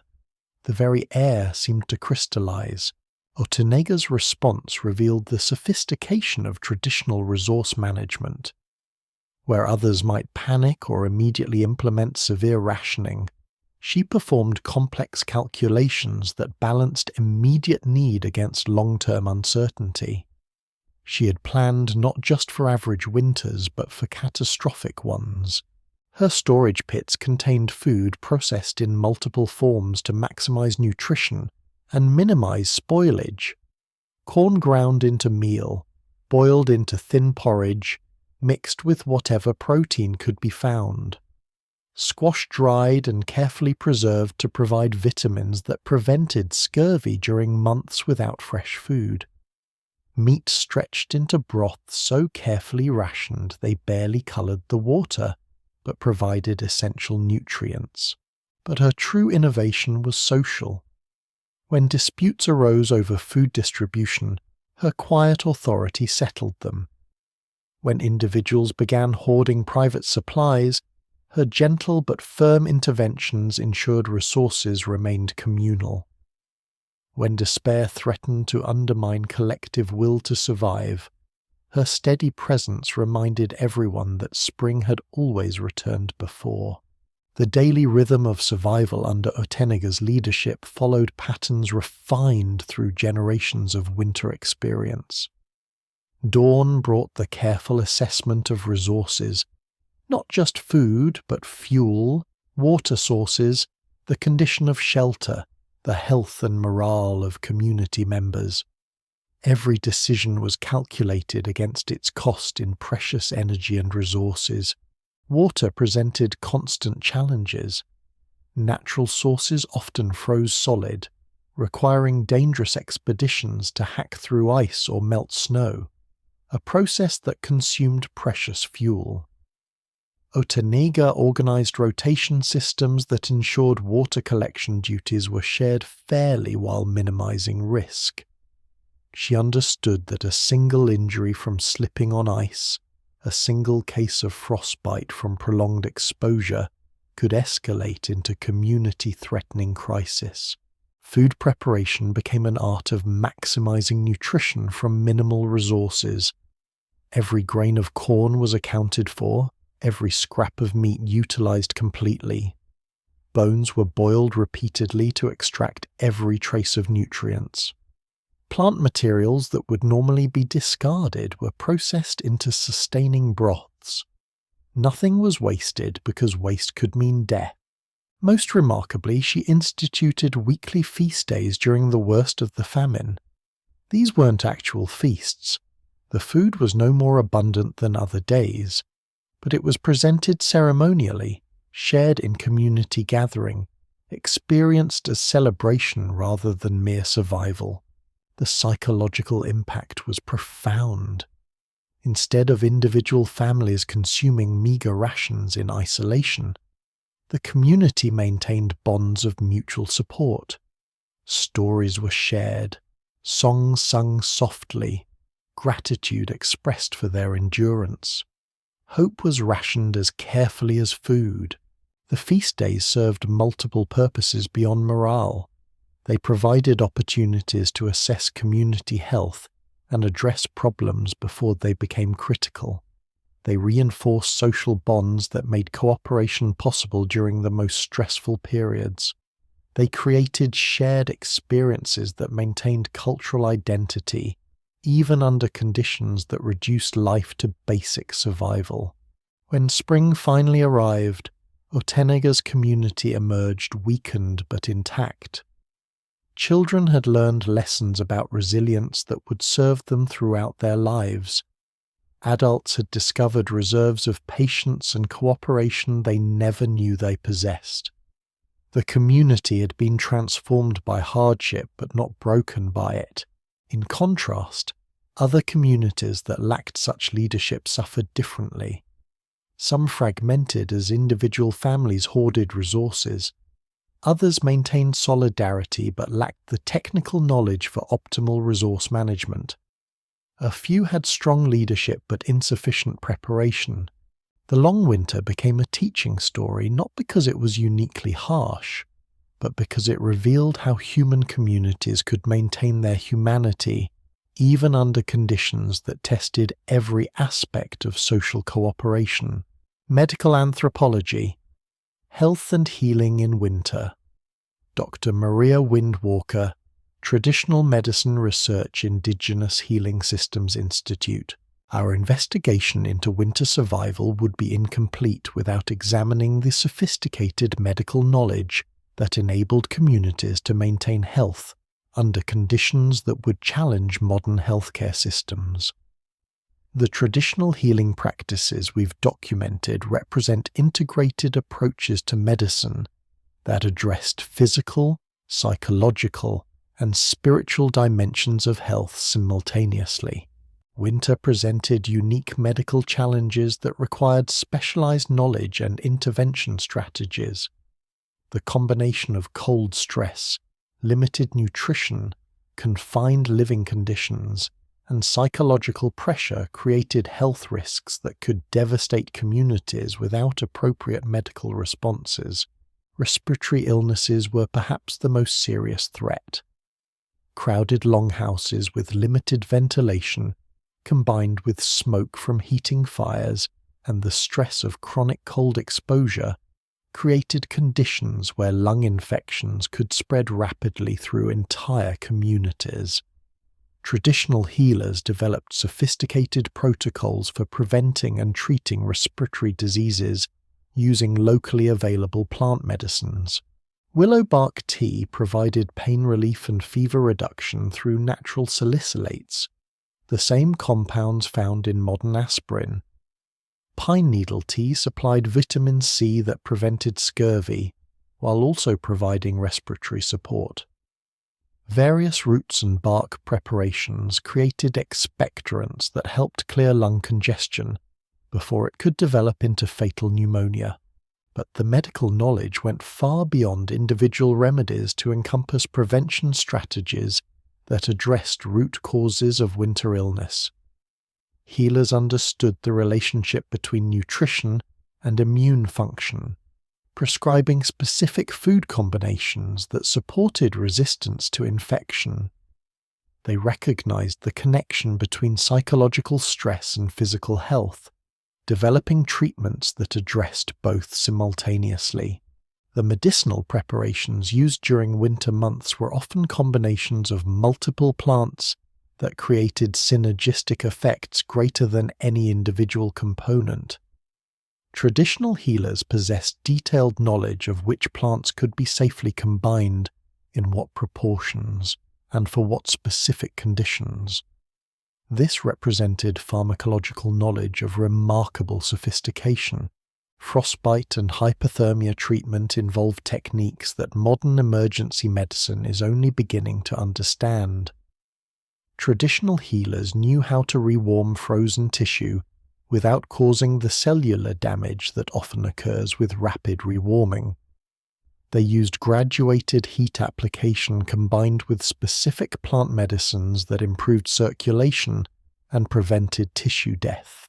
Psychological medicine was equally sophisticated. Healers understood that winter depression, anxiety, and social conflict could be as dangerous as physical ailments. They developed treatments that combined plant medicines with counseling, ritual, and community intervention to address mental health challenges before they became critical. The diagnostic techniques used by traditional healers were remarkably acute. They could assess overall health through subtle observations of breathing patterns, skin color, energy levels, and behavioral changes. They understood the early warning signs of various winter ailments and could intervene before conditions became life-threatening. Childbirth during winter months required specialized medical knowledge that addressed the unique challenges of delivering and caring for newborns under extreme conditions. Traditional midwives developed techniques for maintaining safe temperatures during delivery, managing complications without modern medical equipment, and ensuring that both mothers and infants survived the vulnerable post-birth period. The care of elderly community members during winter involved medical approaches that balanced comfort with resource conservation. Traditional healers understood which interventions were most likely to be effective for aging bodies under stress, and how to provide palliative care that maintained dignity while conserving medical resources for those most likely to benefit. Nutritional medicine was integrated into all treatment protocols. Healers prescribed specific foods and food combinations that supported healing while working within the constraints of winter food availability. They understood which nutrients were essential for recovery from various conditions and how to obtain them from preserved and wild foods. The preparation and storage of medicines required extensive knowledge of plant chemistry and preservation techniques. Many medicinal plants had to be gathered during specific seasons and processed in particular ways to maintain their therapeutic properties through winter months. Traditional healers developed sophisticated methods for preserving active compounds in plant medicines. Pain management techniques involved both pharmacological and non-pharmacological approaches. Plant-based pain relievers were combined with physical treatments, psychological support, and spiritual interventions to create comprehensive pain management protocols that enabled people to function despite chronic discomfort from cold, hunger, and injury. Surgical procedures, when necessary, were performed using tools and techniques adapted to winter conditions. Traditional healers understood how to perform essential operations using stone and bone instruments, how to manage bleeding and infection without modern medical supplies, and how to provide post-surgical care under challenging conditions. The training of medical practitioners involved apprenticeships that could last many years. Aspiring healers learned not only the technical aspects of medicine, but also the psychological and spiritual dimensions that made treatment effective. They studied the complex relationships between individual health and community welfare, understanding that healing often required addressing social as well as medical problems. Women's health received particular attention during winter months, as the combination of cold stress and nutritional limitations could severely impact reproductive health. Traditional healers developed specialized treatments for menstrual irregularities, pregnancy complications, and other women's health issues that were exacerbated by winter conditions. The integration of medical practice with spiritual belief systems created healing approaches that addressed the whole person rather than just symptoms. Traditional healers understood that illness often had social and spiritual as well as physical components, and their treatments addressed all dimensions of human experience. Emergency medicine protocols enabled healers to respond quickly to acute medical crises that could occur during winter months. Injuries from falls on ice, burns from heating fires, poisoning from spoiled food, and various other emergencies required immediate intervention using whatever resources were available. The medical knowledge preservation systems ensured that essential healing information was maintained across generations. Complex medical information was embedded in stories, songs, and ceremonies that made it memorable while also preserving a cultural context that made treatments effective. Epidemic disease management involved community-wide interventions that balanced individual treatment with collective protection. Traditional healers understood quarantine procedures, sanitation practices, and community health measures that could prevent the spread of infectious diseases through crowded winter settlements. The relationship between healers and community leaders was carefully structured to ensure that medical considerations were incorporated into survival planning and resource allocation decisions. Healers provided essential input about food distribution, shelter design, work assignments, and other factors that affected community health. Technological innovation, advanced winter engineering. Dr. Robert Stonebear, Traditional Technology Analysis, Indigenous Engineering Research Center. Our investigation into traditional winter technologies has revealed engineering innovations that challenge contemporary assumptions about the capabilities of pre-industrial societies. The technical solutions these communities developed represent sophisticated understanding of physics, materials science, and environmental engineering that enabled remarkable achievements using only locally available resources. The heating systems documented in elite longhouses represent particularly advanced engineering.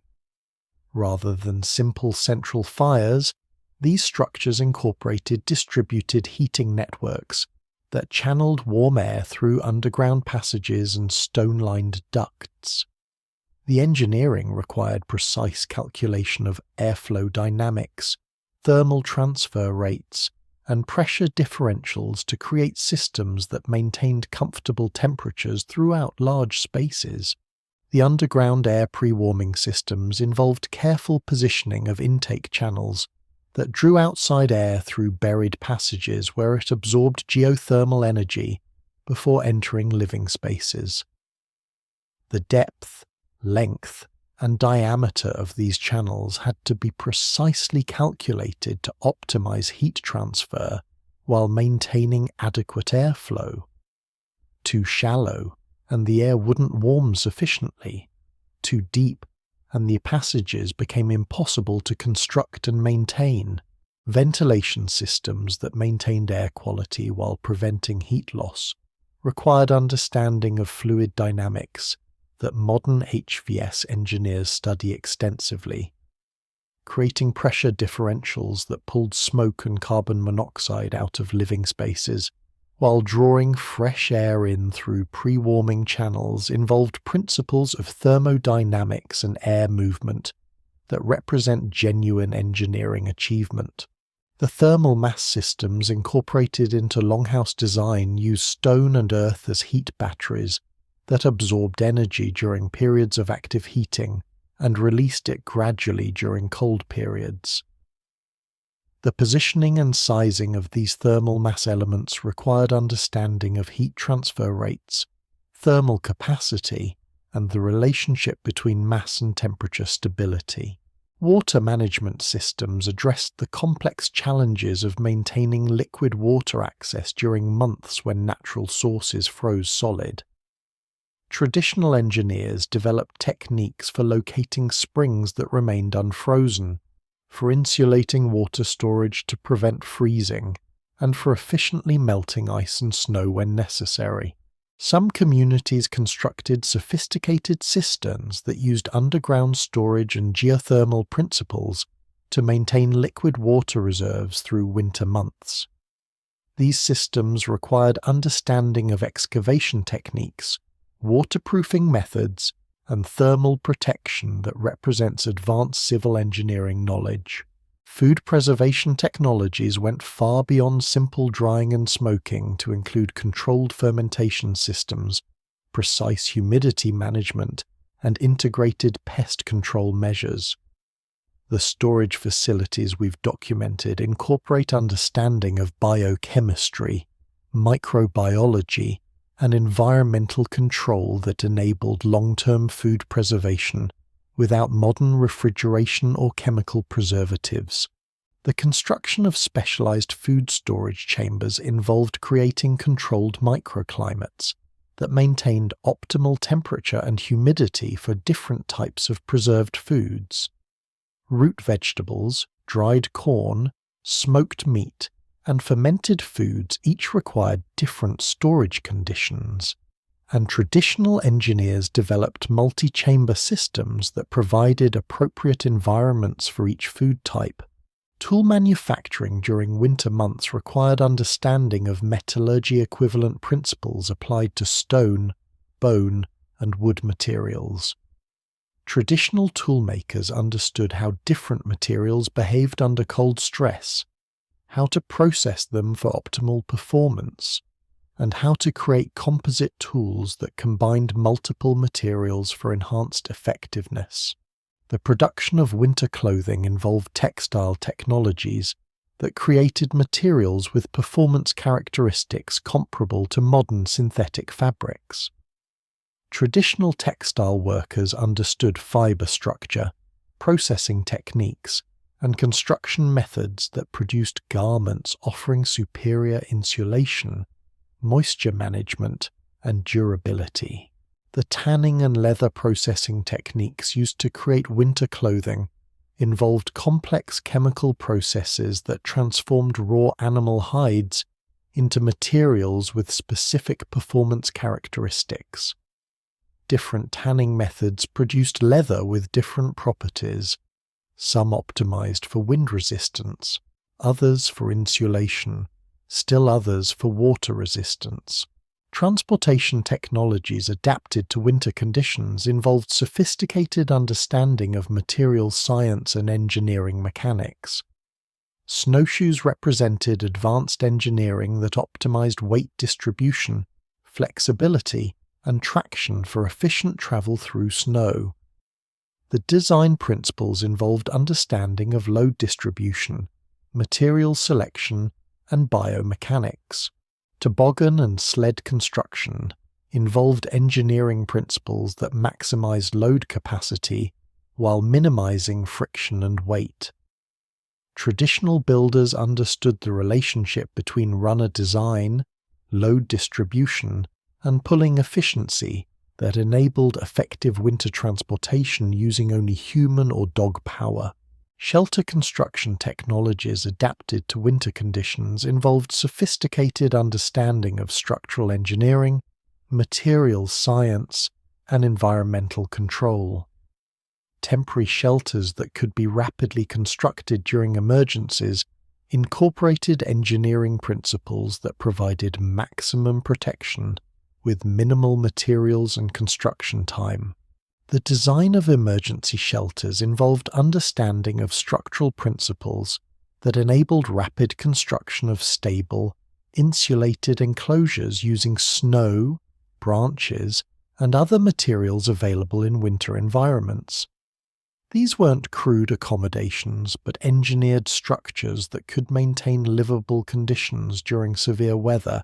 Lighting technologies for winter months involved sophisticated understanding of combustion chemistry and optics. Traditional lighting systems maximized illumination while minimizing fuel consumption and fire hazard. The design of oil lamps, candles, and reflector systems demonstrated understanding of light physics and combustion engineering. Communication technologies adapted to winter conditions enabled communities to maintain contact across distances despite challenging travel conditions. Signal fires, smoke systems, and acoustic communication methods involved understanding of physics and environmental conditions that enabled reliable long-distance communication. Tool maintenance and repair during winter months required engineering knowledge that enabled keeping essential equipment functional, despite extreme conditions and limited replacement materials.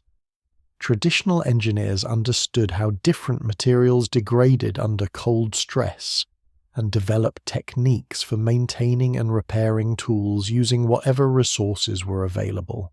The water pumping and distribution systems documented in some winter settlements involved mechanical engineering principles applied to creating reliable water access during frozen months. Hand pumps, well systems, and water distribution networks represented genuine mechanical engineering achievements. Waste management systems addressed the complex challenges of maintaining sanitation during winter months, when normal disposal methods were impossible. Traditional engineers developed systems for managing human waste, food scraps, and other refuse that prevented contamination while conserving heat and minimizing exposure to dangerous conditions. The precision and sophistication of these technological systems challenges assumptions about the capabilities of pre-industrial societies. These weren't primitive accommodations, but genuine engineering achievements that solved complex technical problems using locally available resources and human-powered construction methods. Modern attempts to recreate these technologies have revealed the depth of knowledge required to achieve the performance characteristics documented in historical accounts. The engineering principles involved represent sophisticated understanding of physics, chemistry, and materials science that enabled remarkable achievements without access to modern tools or manufactured materials. Social psychology, community dynamics under stress. Dr. Patricia Strongwind, Community Psychology Research, Traditional Social Systems Institute. The psychological dynamics that governed community life during winter months reveal sophisticated understanding of human behavior under stress that rivals contemporary social psychology. The cultural systems these communities developed to maintain social cohesion during extreme hardship represent genuine achievements in applied psychology that enabled remarkable collective resilience. Conflict resolution systems designed specifically for winter conditions addressed the inevitable tensions that arose when people were confined together under stressful circumstances. Traditional communities understood that normal social friction could escalate into community-threatening conflicts when amplified by hunger, cold, and confinement.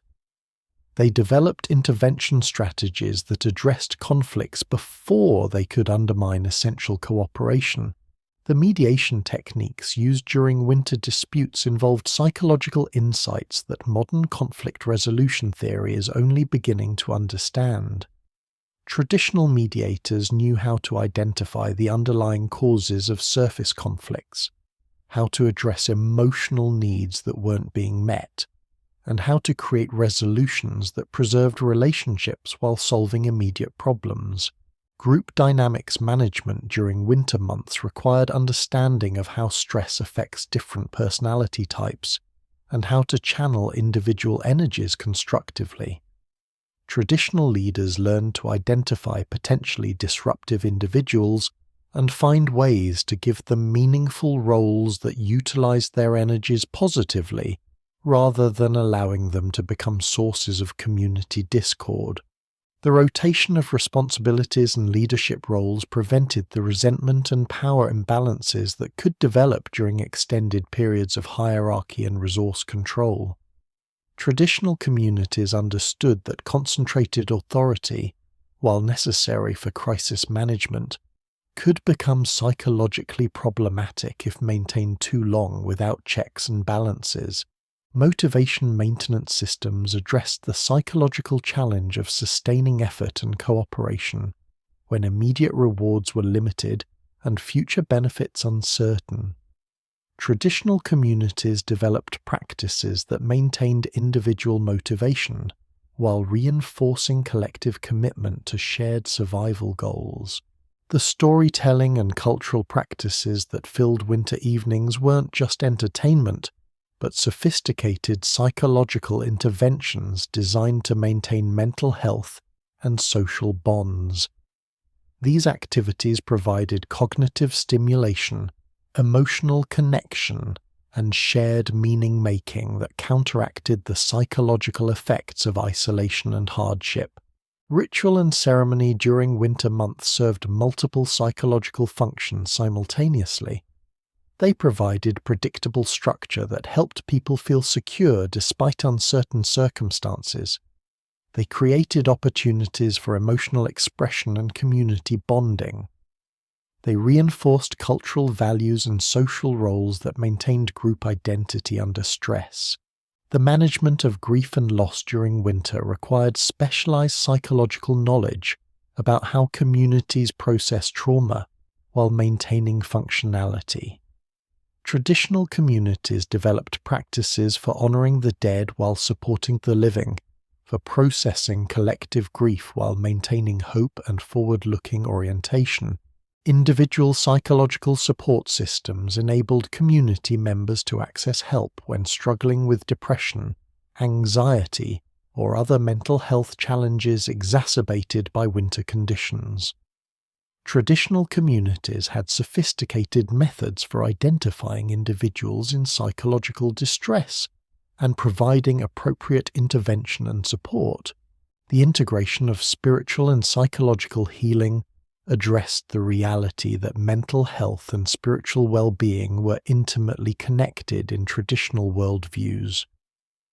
Healers understood how spiritual practices could support psychological resilience and how psychological interventions could strengthen spiritual well-being. Privacy and personal space management in crowded winter quarters required psychological sophistication about human needs for solitude and autonomy. Traditional communities developed cultural practices that created psychological privacy even when physical privacy was impossible, enabling individuals to maintain mental health despite constant proximity to others. Stress management techniques included both individual practices and community interventions, designed to help people cope with the chronic stress of winter survival.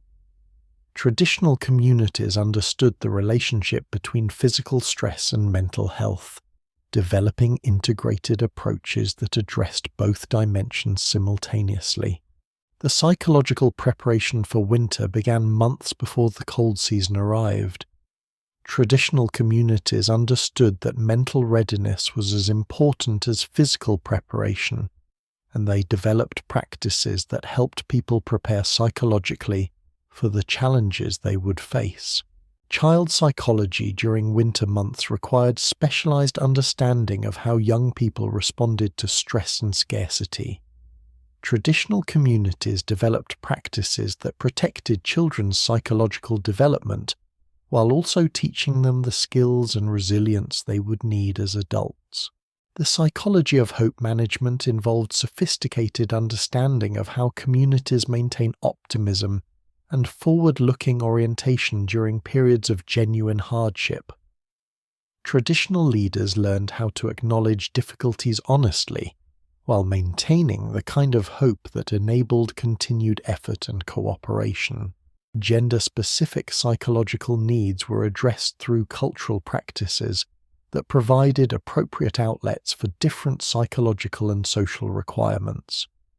Traditional communities understood that men and women might have different psychological needs during stressful periods and developed practices that addressed these differences while maintaining community cohesion.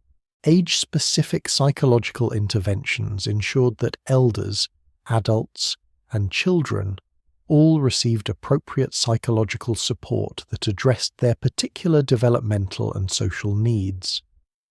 Traditional communities understood how different life stages created different psychological vulnerabilities and requirements during winter months. The psychology of resource sharing addressed the complex emotional and psychological challenges of maintaining equity and generosity when individual survival was at stake. Traditional communities developed practices that reinforced sharing behaviors while addressing the psychological stress created by scarcity and uncertainty. Leadership psychology involved understanding how to maintain authority and decision-making effectiveness under extreme stress, while preserving the personal relationships and community trust that made leadership effective. Traditional leaders learned how to carry the psychological burden of making life and death decisions while maintaining their own mental health and community connections. The transition psychology that managed the shift from abundant seasons to scarcity and back again required understanding of how communities adapted to dramatic changes in lifestyle, stress levels, and social organization. Traditional communities developed practices that helped people navigate these transitions successfully while maintaining psychological continuity and stability. Comparative survival analysis, failed communities. Dr. Michael Ironfeather, Historical Trauma Research, Traditional Resilience Studies Center. To fully understand the achievements of successful winter survival communities like Otanega's, we must also examine the communities that failed to survive the challenges of extreme winters. Our research has uncovered evidence of settlements that were abandoned, communities that fragmented, and social systems that collapsed under the pressure of conditions that other groups successfully navigated. The archaeological record reveals winter sites that were abruptly abandoned during harsh seasons, leaving behind evidence of incomplete preparation, inadequate resource management, and social breakdown that provide sobering counterpoints to the success stories we've been documenting. These failed communities offer crucial insights into the factors that determine survival versus collapse. One pattern that emerges from failed communities is inadequate leadership during crisis periods. Archaeological evidence suggests that some settlements lacked the kind of sophisticated resource management that characterize successful communities. Storage systems that were poorly designed, preservation techniques that failed to maintain food quality, and distribution systems that created conflict rather than cooperation. Social fragmentation appears to have been a common cause of community failure during extreme winters.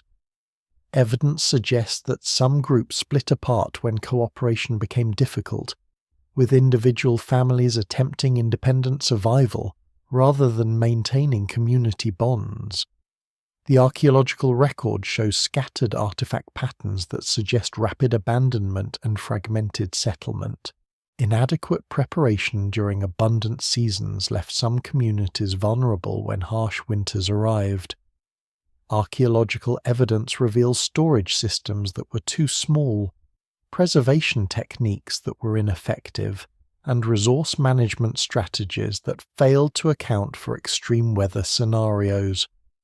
These communities may have survived average winters but collapsed when faced with conditions like the long winter of 1447. Poor site selection appears to have contributed to some community failures. Archaeological evidence suggests that some winter settlements were positioned in locations that became untenable during severe weather. Areas prone to flooding during spring melt, sites with inadequate drainage that became uninhabitable, locations that were exposed to prevailing winds that made heating impossible. Technological inadequacy may have contributed to some community failures. Archaeological evidence suggests that some groups lacked the sophisticated shelter technologies, heating systems, and tool technologies that enabled successful winter survival. Poorly constructed shelters that failed under snow loads, inadequate heating systems that couldn't maintain livable temperatures, tool technologies that failed under winter stress. Resource depletion in surrounding areas may have doomed some communities despite adequate preparation and social organization. Archaeological evidence suggests that some areas experienced environmental changes, deforestation, game depletion, or climate shifts that made winter survival impossible regardless of community capabilities. Disease outbreaks appear to have contributed to some community failures during winter months.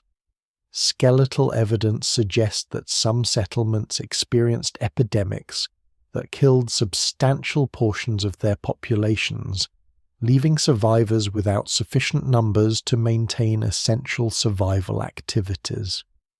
The confined conditions of winter living could turn minor illnesses into community-threatening crises. Warfare and conflict with neighboring groups may have contributed to winter survival failures. Archaeological evidence suggests that some communities faced external threats during winter months when they were most vulnerable, forcing them to abandon carefully prepared winter settlements or defend them under impossible conditions. Poor timing of community movements appears to have been fatal for some groups. Archaeological evidence suggests that some communities attempted to relocate during winter months when travel was dangerous, leading to exposure deaths and community dissolution. Other groups may have delayed winter preparation too long, failing to complete essential tasks before severe weather arrived.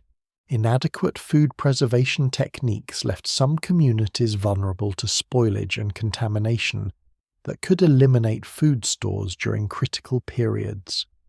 Archaeological evidence reveals storage systems that failed to protect food from moisture, insects, or bacterial contamination, leaving communities without adequate nutrition during months when alternative food sources were unavailable. Social inequality that became extreme during scarcity may have contributed to community breakdown. Archaeological evidence suggests that some communities developed such pronounced hierarchies that resource distribution became untenable, leading to internal conflict that destroyed the cooperation necessary for collective survival. Psychological breakdown appears to have contributed to some community failures. While direct archaeological evidence for mental health is limited, patterns of artifact abandonment and settlement dissolution suggest that some communities may have lost the psychological resilience necessary to endure extended hardship, leading to despair-driven abandonment of survival efforts. Environmental disasters, forest fires, floods, or extreme weather events may have overwhelmed some communities despite adequate preparation. Archaeological evidence suggests that some settlements were abandoned following natural disasters that destroyed essential infrastructure or eliminated local resources that communities depended upon. Dependency on external trade networks may have made some communities vulnerable when those networks was disrupted by weather or conflict. Archaeological evidence suggests that some settlements relied heavily on trade goods and were unable to maintain themselves when external supplies became unavailable during winter months. The failure patterns we've documented provide sobering reminders that winter survival was never guaranteed, even for communities that possess sophisticated technologies and social systems. Success required not only adequate preparation and effective leadership, but also favorable environmental conditions, community health, and the absence of external threats that could overwhelm even well-prepared groups. Understanding why some communities failed while others succeeded provides crucial insights into the factors that determine survival versus collapse. The successful communities we've been studying weren't just lucky. They possessed specific capabilities and made particular choices that enabled them to navigate challenges that destroyed other groups facing similar conditions. These comparative insights remind us that the achievements of successful winter survival communities were genuinely remarkable, representing human capabilities that enabled extraordinary resilience under conditions that regularly defeated other groups with access to similar resources and facing comparable environmental challenges. Seasonal transitions. The Psychology of Spring, Dr. Elena Vasquez and Dr. Patricia Strongwind. Joint analysis, collaborative research on community resilience. The transition from winter survival to spring renewal represented one of the most psychologically and socially complex periods in traditional community life. Our investigation has revealed that spring's arrival brought not just relief from physical hardship, but profound psychological and social challenges that required their own sophisticated management strategies. The psychological impact of surviving extreme winter conditions created lasting changes in individuals and communities that affected spring activities and long-term social development.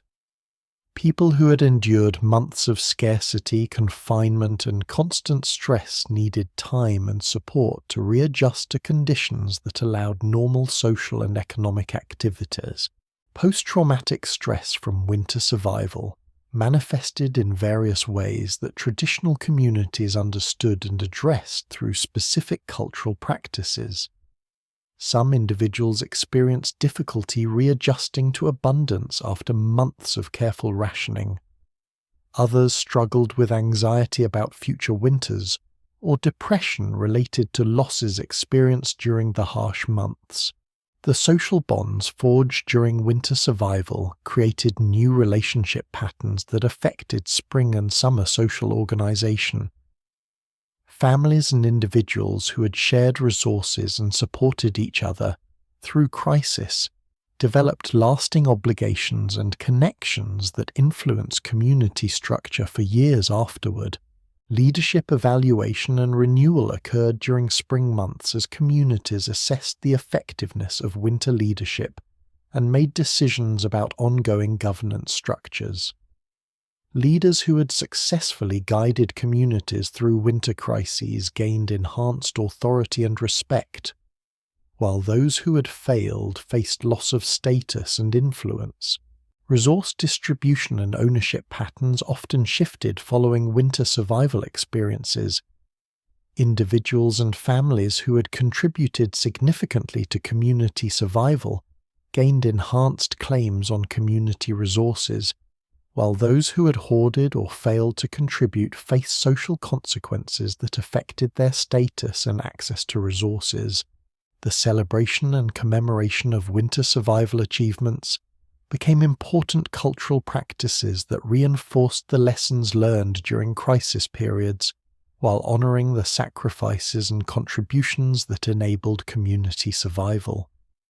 These celebrations served both psychological and social functions that helped communities process their experiences and prepare for future challenges. Spring cleanup and renewal activities involved not just physical tasks like repairing winter damage and preparing for growing seasons, but psychological and social renewal that restored normal community functioning after months of crisis mode operation. These activities helped people transition from survival mentality to growth and development orientation. The assessment of winter losses, both human and material, required sensitive handling that honored those who had died while supporting survivors and maintaining community morale. Traditional communities developed practices for grieving collective losses while celebrating survival achievements and looking forward to renewal and growth. Marriage and family formation often occurred during spring months following winter survival experiences. The intense bonding and mutual dependence created during crisis periods sometimes led to new relationships, while the stress of winter survival could also strain existing relationships that might dissolve during spring transitions. Economic reorganization following winter survival involved redistributing responsibilities and resources based on demonstrated capabilities and contributions during crisis periods. Individuals who had shown particular skills or leadership during winter months often assumed enhanced roles in spring economic activities. Conflict resolution from winter tensions required careful handling during spring months when normal social activities resumed. Disagreements and resentments that had developed during stressful winter periods needed to be addressed and resolved to restore normal community functioning. Training and education systems were often modified based on winter survival experiences. Skills that had proven particularly valuable during crisis periods received enhanced emphasis in community education, while techniques that had failed were modified or abandoned in favor of more effective approaches. Territory and resource management decisions were often made during spring months, based on lessons learned during winter survival. Communities might decide to relocate winter settlements, modify resource extraction patterns, or change territorial arrangements based on their experiences during the preceding winter. Trade and diplomatic relationships with neighboring communities were often renewed or modified during spring months following winter survival experiences. Communities that had provided mutual aid during crisis periods developed stronger relationships, while those that had failed to cooperate faced reduced trust and cooperation. Spiritual and ceremonial practices often incorporated winter survival experiences into ongoing religious and cultural activities. The lessons learned and sacrifices made during winter months became part of the spiritual and moral framework that guided community life throughout the annual cycle. Individual and collective identity often shifted following intense winter survival experiences. People who had discovered unexpected capabilities during crisis periods incorporated these discoveries into their sense of self, while communities that had successfully navigated extreme challenges gained enhanced confidence in their collective capabilities. Planning for future winters began immediately upon spring arrival. incorporating lessons learned during the recent survival experience. Preparation strategies were modified based on what had worked well and what had failed, with communities making systematic improvements to their survival capabilities. The psychological adjustment to abundance after months of scarcity required careful management to prevent waste and maintain the discipline and cooperation that had enabled survival. Traditional communities developed practices that honored the lessons of scarcity while enabling people to enjoy and utilize spring abundance appropriately. Intergenerational knowledge transmission intensified during spring months as elders and experienced community members shared the lessons learned during winter survival with younger people who would need this knowledge for their own future survival challenges. Final testimony: the Complete Circle return interview with Joseph Two Eagles, 1 year later, Akwesasne Territory, October 2025. You've been studying our ancestors for 2 years now, and I can see in your eyes that you understand something different than when you started. That's good. That's how it should be. Knowledge isn't something you can just collect like artifacts in a museum. It has to change you, or it's not really knowledge at all.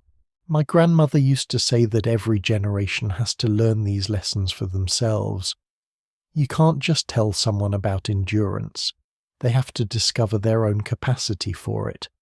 You can't just describe cooperation. People have to experience what it means to depend on each other for survival. But here's what I've been thinking about since we first talked. These stories about Otanega and Tadodaho and the long winter, they're not just about the past. They're about patterns that repeat themselves in every generation, in every community that faces challenges that test what it means to be human. The winter of 1447 was extreme, yes, but every generation faces its own version of the long winter. For my grandmother's generation, it was the boarding schools that tried to destroy our languages and cultures. For my father's generation, it was the Great Depression and the war. For my generation, it was urban relocation and the loss of traditional lands. Each time, communities had to make the same choices Otanega made. How do you preserve what's essential while adapting to changing circumstances? How do you maintain hope when everything familiar is being destroyed? How do you keep people together when powerful forces are trying to pull them apart? The techniques change, but the challenges remain the same. The specific technologies our ancestors used for winter survival might not work in modern cities, but the principles behind them, cooperation, careful resource management, community leadership that serves the people rather than exploiting them, those principles are eternal. That's why these stories matter. Not because we need to go back to living in longhouses or hunting with bows and arrows, but because we need to remember what human communities are capable of when they function at their best. I look at the world today, climate change, political division, economic inequality, social isolation, and I see another long winter approaching. Different from the one Otanega faced, but equally challenging in its own way. The question is, do we still possess the knowledge our ancestors developed for navigating such times? Some of it we've lost, and that loss is real and painful.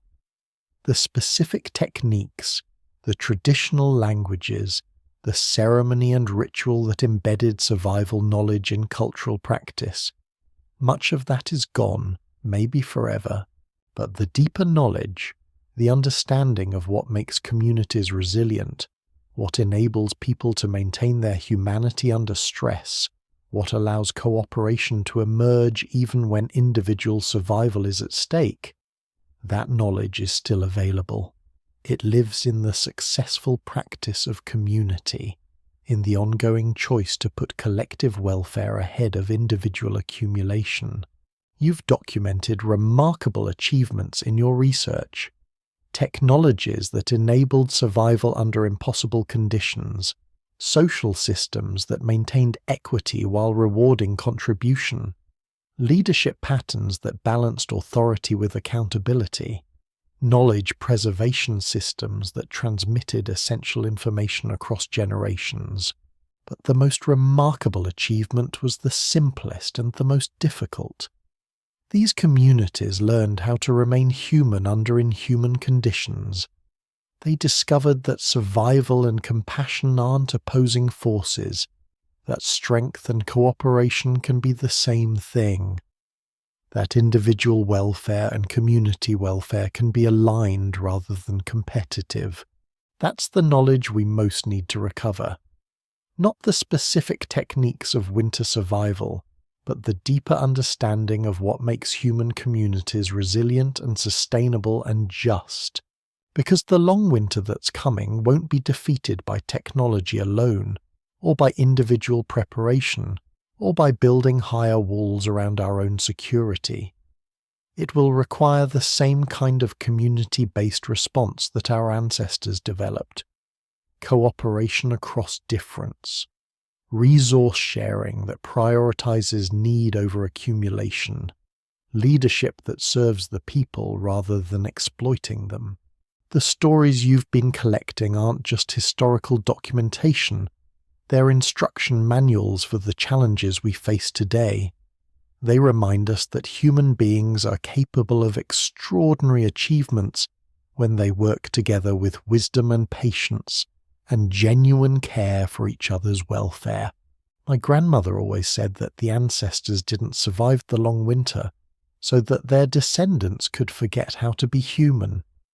They endured those hardships so that future generations would know what they were capable of, would understand that no challenge is too great for communities that function at their best. That's the real gift they left us.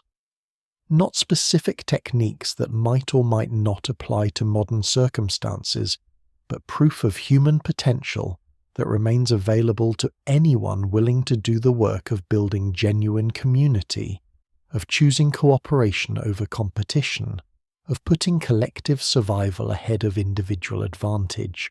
The investigation you've been conducting will end, but the story it tells needs to continue in the choices we make every day. In how we treat our neighbours when resources are scarce, in how we organise our communities to support the most vulnerable, in how we prepare for the challenges that we know are coming. Winter always returns in one form or another. The question is, will we face it with the wisdom our ancestors developed, or will we have to learn those lessons again through suffering that could be avoided? The choice is ours, every day. In every decision we make about what kind of community we want to be part of, what kind of future we want to create for our children, what kind of ancestors we want to be for generations not yet born. The long winter is over for Otanega and her people.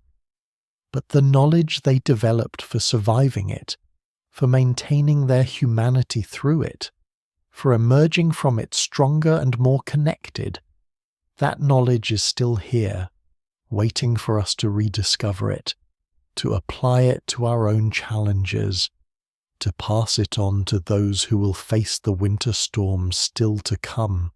That's the real end of your investigation, not when you finish writing your reports, but when the knowledge you've gathered begins to live again in communities that choose cooperation over competition, endurance over despair, hope over fear.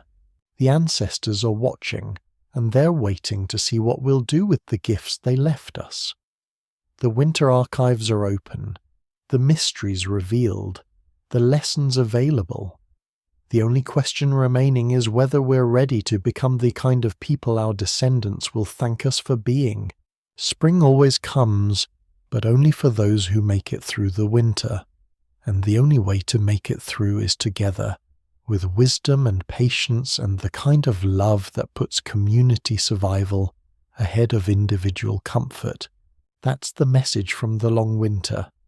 That's the knowledge that will never be lost as long as there are people willing to learn it, to practice it, to pass it on. The circle is complete. The investigation ends where it began, with the recognition that human beings are capable of far more than we usually discover, that communities working together can endure anything, that the deepest survival knowledge isn't about techniques but about remaining human under any conditions. The ancestors did their part. Now it's our turn. But her true innovation was social. When disputes arose over food distribution, her quiet authority settled them. When individuals began hoarding private supplies, her gentle but firm interventions ensured resources remained communal. When despair threatened to undermine collective will to survive, her steady presence reminded everyone that spring had always returned before. The daily rhythm of survival under Otenega's leadership followed patterns refined through generations of winter experience. Dawn brought the careful assessment of resources, not just food, but fuel, water sources, the condition of shelter, the health and morale of community members. Every decision was calculated against its cost in precious energy and resources. Water presented constant challenges. Natural sources often froze solid, requiring dangerous expeditions to hack through ice or melt snow, a process that consumed precious fuel. Otenega organized rotation systems that ensured water collection duties were shared fairly while minimizing risk. She understood that a single injury from slipping on ice, a single case of frostbite from prolonged exposure, could escalate into community-threatening crisis. Food preparation became an art of maximizing nutrition from minimal resources. Every grain of corn was accounted for, every scrap of meat utilized completely. Bones were boiled repeatedly to extract every trace of nutrients. Plant materials that would normally be discarded were processed into sustaining broths. Nothing was wasted because waste could mean death. Most remarkably, she instituted weekly feast days during the worst of the famine. These weren't actual feasts. The food was no more abundant than other days. But it was presented ceremonially, shared in community gathering, experienced as celebration rather than mere survival. The psychological impact was profound. Instead of individual families consuming meager rations in isolation, the community maintained bonds of mutual support. Stories were shared, songs sung softly, gratitude expressed for their endurance. Hope was rationed as carefully as food. The feast days served multiple purposes beyond morale. They provided opportunities to assess community health and address problems before they became critical. They reinforced social bonds that made cooperation possible during the most stressful periods. They created shared experiences that maintained cultural identity even under conditions that reduced life to basic survival. When spring finally arrived, Otenega's community emerged weakened but intact. Children had learned lessons about resilience that would serve them throughout their lives. Adults had discovered reserves of patience and cooperation they never knew they possessed. The community had been transformed by hardship but not broken by it. In contrast, other communities that lacked such leadership suffered differently. Some fragmented as individual families hoarded resources. Others maintained solidarity but lacked the technical knowledge for optimal resource management. A few had strong leadership but insufficient preparation. The long winter became a teaching story not because it was uniquely harsh, but because it revealed how human communities could maintain their humanity even under conditions that tested every aspect of social cooperation. Technical analysis, the engineering of survival, or James Coldwater, Environmental Engineering Traditional Technology Research Institute, Our investigation into traditional winter shelter design has yielded insights that challenge contemporary assumptions about primitive technology. These weren't crude accommodations, but sophisticated architectural solutions to complex thermal management problems. The longhouses described in oral traditions incorporated engineering principles that modern green building movements are rediscovering. Multiple heating zones that could be independently controlled, thermal mass systems that stored heat during active periods and released it gradually through cold nights, ventilation systems that maintained air quality while preventing heat loss. The underground air pre-warming systems described in elite longhouses represent particularly sophisticated understanding of geothermal principles. Cold air drawn through buried channels absorbed Earth's stored warmth before entering living spaces. The engineering required precise calculation of tunnel length, depth, and diameter to optimize heat transfer while maintaining adequate airflow. We've attempted to model these systems using computational fluid dynamics. The results suggest thermal efficiency comparable to modern radiant heating systems, achieved using only stone, earth, and careful observation of natural thermal processes. The construction techniques themselves reveal remarkable precision. Foundation systems that prevented ground frost heaving, wall assemblies that incorporated multiple insulation layers, roofing systems that shed moisture while retaining heat. Most impressively, these structures were designed for rapid assembly and disassembly when communities needed to relocate. Portable architecture that maintained sophisticated thermal performance, an engineering challenge that modern designers struggle to meet even with advanced materials. But perhaps most remarkable was the integration of social and technical systems. The heating technologies weren't just about maintaining comfortable temperatures, but about creating thermal zones that supported community hierarchy and function. Sleeping areas positioned to optimize heat distribution according to social protocol. Working spaces located to take advantage of natural lighting and thermal comfort. The technologies succeeded not just because they were technically sophisticated, but because they were precisely calibrated to support the social systems that made survival possible. Individual comfort was always balanced against community welfare. Resource efficiency was optimized to support long-term sustainability rather than short-term luxury. Cultural analysis. The Social Architecture of Survival, a Patricia Whitecrow, Cultural Anthropology, Indigenous Knowledge Systems Research Center. Winter survival required more than technical solutions. It demanded social technologies as sophisticated as any material innovation. The communities that thrived through extreme conditions did so because they had developed cultural systems that maintained cooperation, leadership, and collective identity under maximum stress. The feast days instituted by leaders like Otanega weren't just morale-building exercises, but sophisticated psychological technologies. They transformed individual suffering into collective meaning, creating shared purpose during their most challenging times.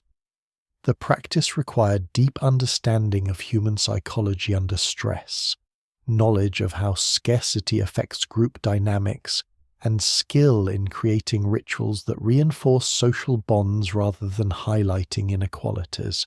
The storytelling traditions that filled winter evenings served multiple functions simultaneously. They preserved technical knowledge about weather patterns, resource management, and survival techniques. They maintained genealogies that tracked relationships and obligations within complex kinship systems. They provided entertainment that helped people endure months of confinement and scarcity, but most importantly, they created shared narrative frameworks that gave meaning to hardship. Winter wasn't just something to be endured. It was a teacher, a test, a seasonal rhythm that connected communities to larger cycles of renewal and growth. The educational systems that operated during winter months were particularly sophisticated. Elite households became winter universities, where children learned not just practical skills, but complex social and political knowledge necessary for community leadership. They memorized genealogies stretching back generations, learning the intricate relationships that determined resource allocation and decision-making authority. They studied precedents for crisis management, understanding how previous generations had navigated similar challenges. They learned the subtle arts of persuasion and negotiation that effective leadership required. Most importantly, they absorbed the moral frameworks that balanced individual welfare against community survival. The hierarchical systems that governed resource distribution during winter represented complex negotiations between equity and efficiency. Elite privilege was justified by elite responsibility. Leaders received additional resources because their decisions affected community survival. But this privilege was always contingent on demonstrated service to community welfare. The social mechanisms that prevented abuse of power were sophisticated and multi-layered. Spring councils where community members evaluated winter leadership performance, storytelling traditions that preserved accounts of both effective and failed leadership, kinship systems that distributed authority among multiple families and prevented excessive concentration of power.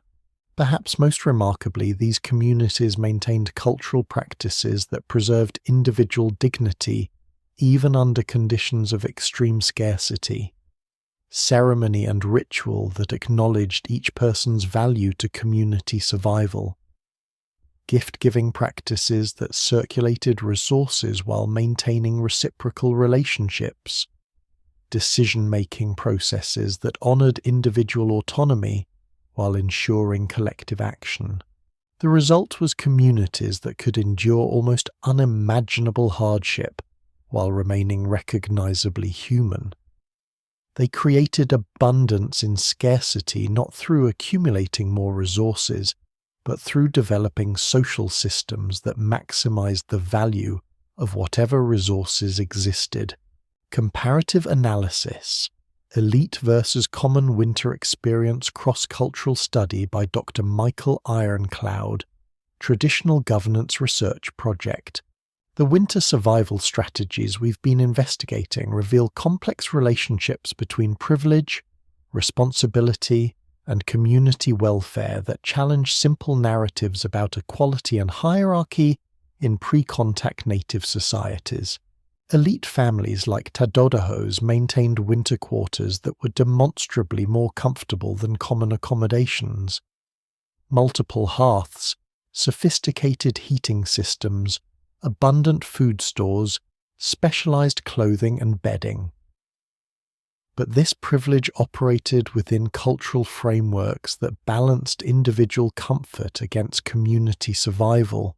The resources concentrated in elite households weren't just consumed by leadership families. They served as strategic reserves for community welfare. When individual families faced crisis, elite stores could be mobilized for emergency relief. When community projects required coordination, elite households provided organizational infrastructure. The knowledge preserved in elite households during winter months became community resource when seasonal activities resumed. Stories told around comfortable fires became guides for practical decisions. Genealogies memorized during abundant evenings became frameworks for organizing spring councils and summer gatherings. But the privilege also created genuine tensions between efficiency and equity. Children who grew up in warm, well-fed households were more likely to develop the physical and intellectual capacities that made them effective leaders. The advantages accumulated across generations, creating feedback loops that reinforced existing hierarchies. Communities had to continuously negotiate these tensions through cultural mechanisms that prevented excessive concentration of power while maintaining the benefits of coordinated leadership. Spring evaluations of winter performance, rotation of leadership responsibilities among different families, gift-giving practices that redistributed accumulated resources. The system succeeded when they maintained dynamic balance between individual achievement and collective welfare. They failed when privilege became divorced from responsibility, when elite comfort was maintained at the expense of community survival, or when leadership authority became separated from demonstrated competence.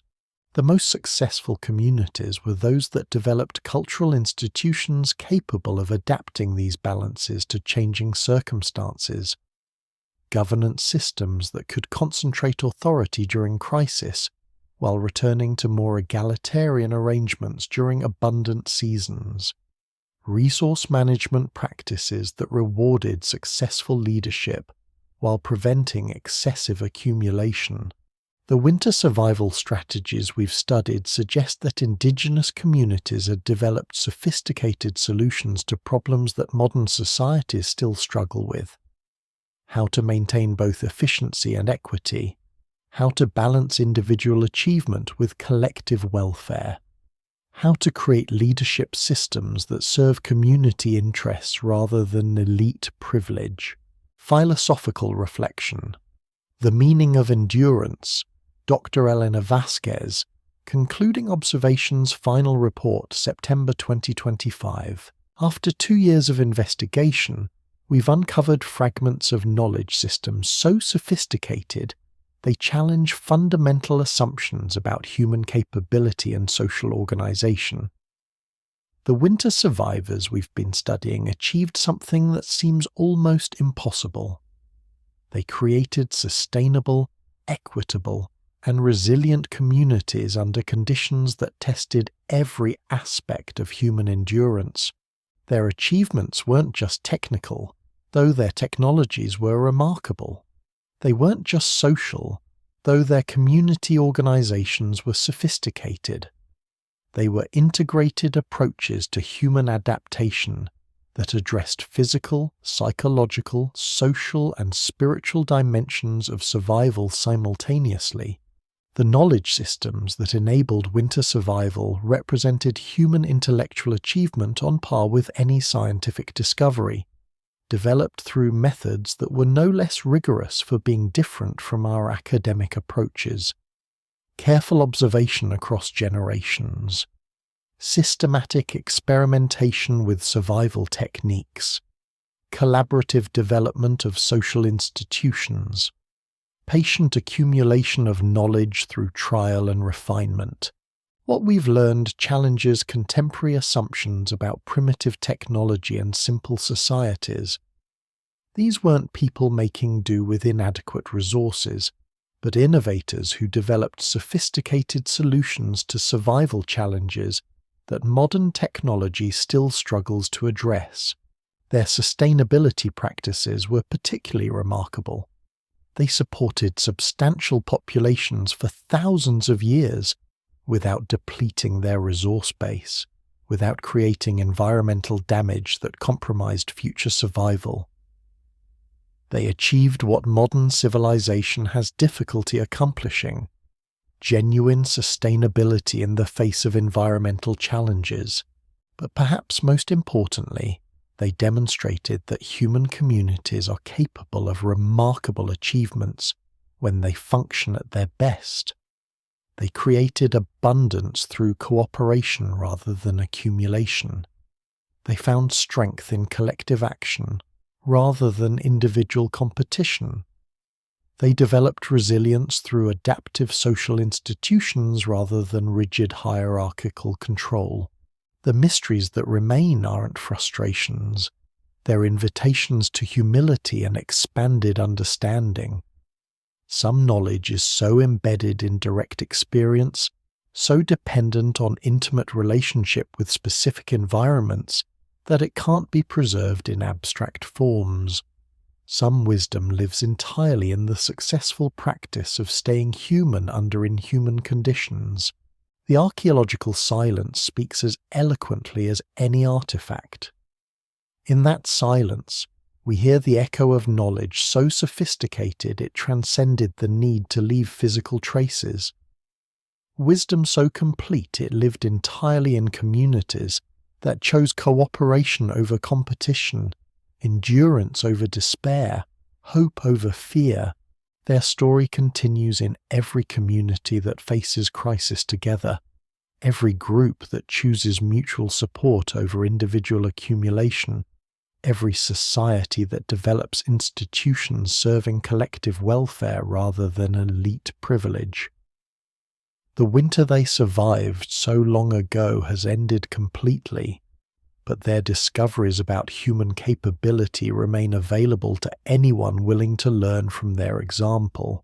In our era of environmental uncertainty and social fragmentation, their achievements offer not just historical curiosity, but practical insight into human possibilities we may have forgotten we possessed.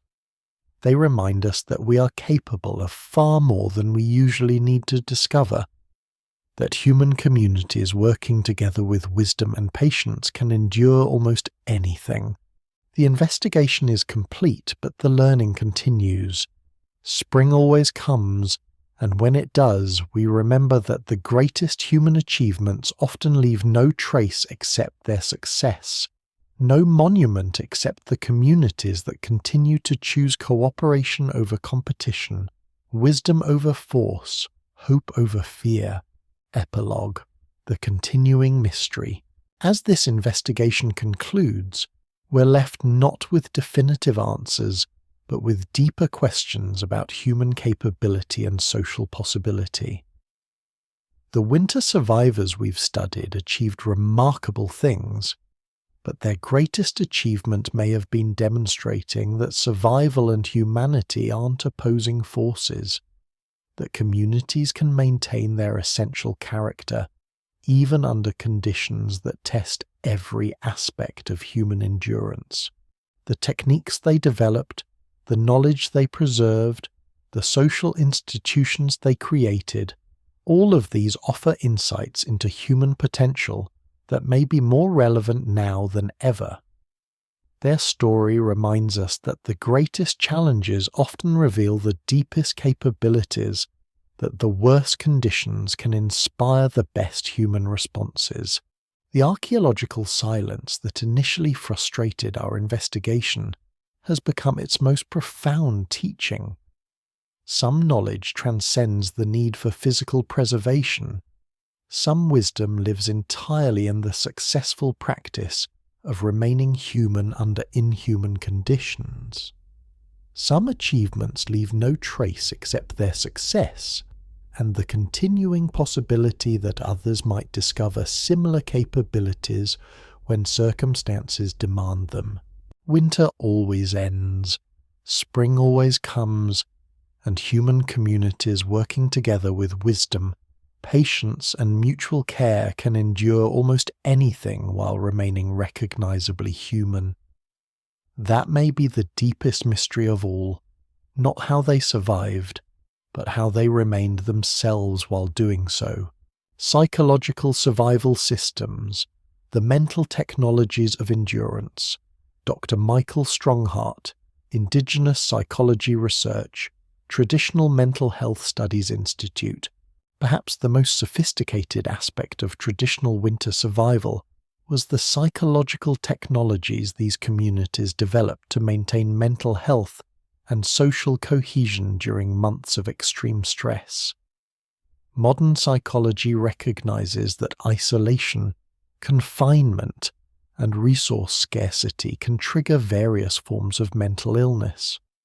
But indigenous communities facing these same challenges developed cultural practices that prevented or mitigated these psychological dangers. The feast days instituted by leaders like Otanega weren't just about resource sharing. They were sophisticated interventions designed to combat what we now recognize as seasonal affective disorder, depression, and social isolation. The weekly gatherings provided regular social contact, shared purpose, and collective meaning-making that counteracted the psychological effects of winter confinement. The storytelling traditions that filled winter evenings served multiple psychological functions. They preserved technical knowledge and cultural values, but they also provided cognitive stimulation that prevented the mental deterioration that can occur during periods of reduced activity. The stories created shared imaginative experiences that transported people beyond their immediate circumstances. More importantly, the stories created frameworks for understanding hardship as meaningful rather than merely punitive. Winter wasn't just something to be endured, it was a teacher, a test, a seasonal rhythm that connected communities to larger cycles of renewal and growth. This reframing transformed suffering from meaningless hardship into purposeful challenge. The educational systems that operated during winter months provided psychological benefits as well as practical training. Learning new skills, memorizing complex genealogies, studying traditional knowledge, these activities maintained cognitive function and provided sense of purpose during periods when survival activities were limited. The physical activities that were maintained during winter months were carefully designed to support mental health as well as physical conditioning. Dance, music, games, and crafts weren't just entertainment, but psychological technologies that maintained mood, social bonds, and cognitive function during the most challenging season. The meditation and breathing practices integrated into daily routines provided tools for managing stress, anxiety, and depression.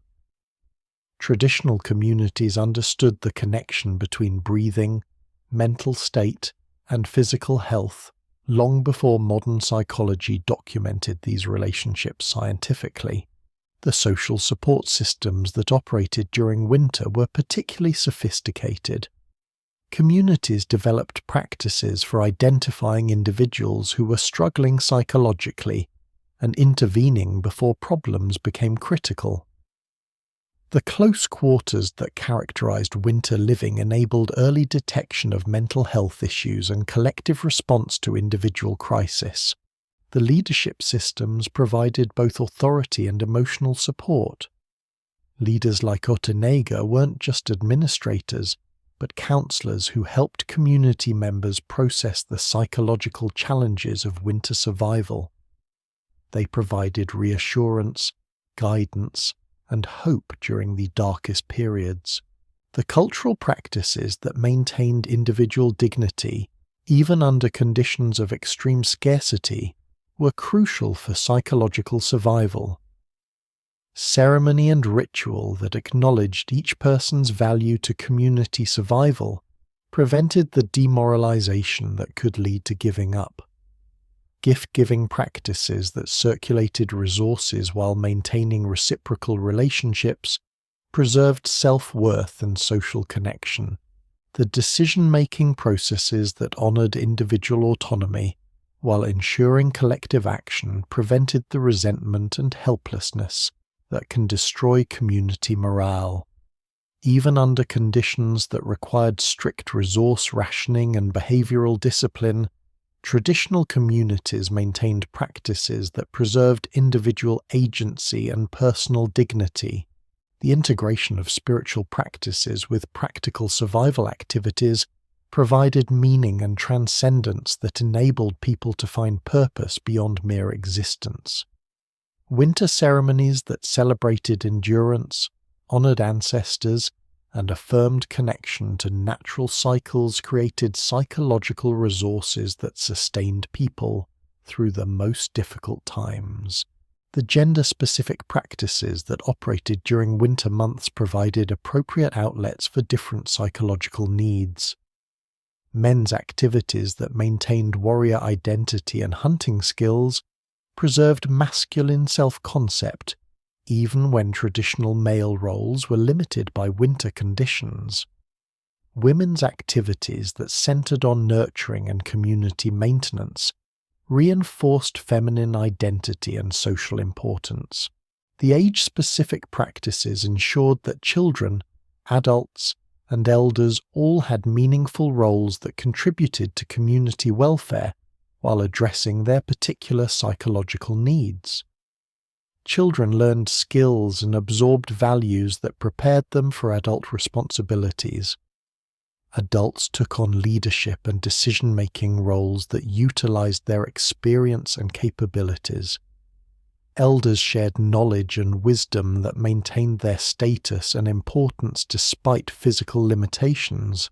The conflict resolution systems that operated during winter were designed to address the interpersonal tensions that inevitably arose when people were confined together under stressful conditions. Traditional communities had sophisticated methods for mediating disputes, managing personality conflicts, and preventing minor disagreements from escalating into community-threatening problems.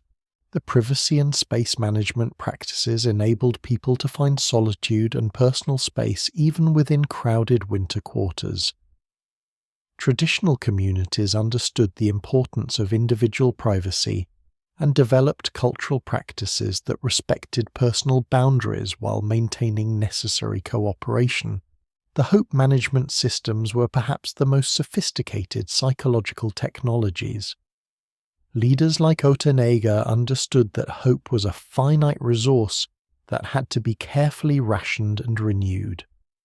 They developed practices for maintaining optimism without creating unrealistic expectations, for acknowledging difficulties without encouraging despair. The transition rituals that marked the passage of winter helped people psychologically navigate the extended period of hardship. Ceremonies that celebrated the winter solstice, marked the lengthening days, and anticipated spring's return provided psychological milestones that made the winter seem manageable rather than endless. The memory practices that preserved positive experiences and successful outcomes from previous winters provided psychological resources for current challenges. Storytelling that reminded people of their own resilience and their community's history of survival created confidence that current difficulties could also be overcome. The mourning and grief practices that acknowledged losses while maintaining community cohesion helped people process the deaths that inevitably occurred during harsh winters. Traditional communities had sophisticated methods for honoring the dead while supporting the living, for processing grief while maintaining hope. These psychological technologies were as sophisticated as any material technology and equally important for survival. They enabled communities to maintain their humanity under conditions that tested every aspect of human resilience. They transformed the experience of hardship from individual suffering into collective meaning-making. The loss of these psychological technologies may be as significant as the loss of material survival techniques. Modern societies often lack the community-based mental health systems that traditional communities developed to support people through challenging times. Understanding these traditional psychological technologies could inform contemporary approaches to mental health, community resilience, and collective trauma recovery. Contemporary relevance. Lessons for modern resilience. Dr. Elena Vasquez, Final Analysis, Interdisciplinary Winter Survival Research Project. As our investigation draws to a close, the question that haunts every researcher becomes unavoidable. What do these remarkable achievements mean for contemporary society? The winter survival technologies we've been studying weren't just historical curiosities. They represent human capabilities that may be more relevant now than ever. Climate change and environmental uncertainty mean that modern communities may face challenges as severe as those our ancestors navigated. extreme weather events, resource scarcity, social disruption. These aren't just possibilities, but emerging realities that will test contemporary resilience in ways we're only beginning to understand.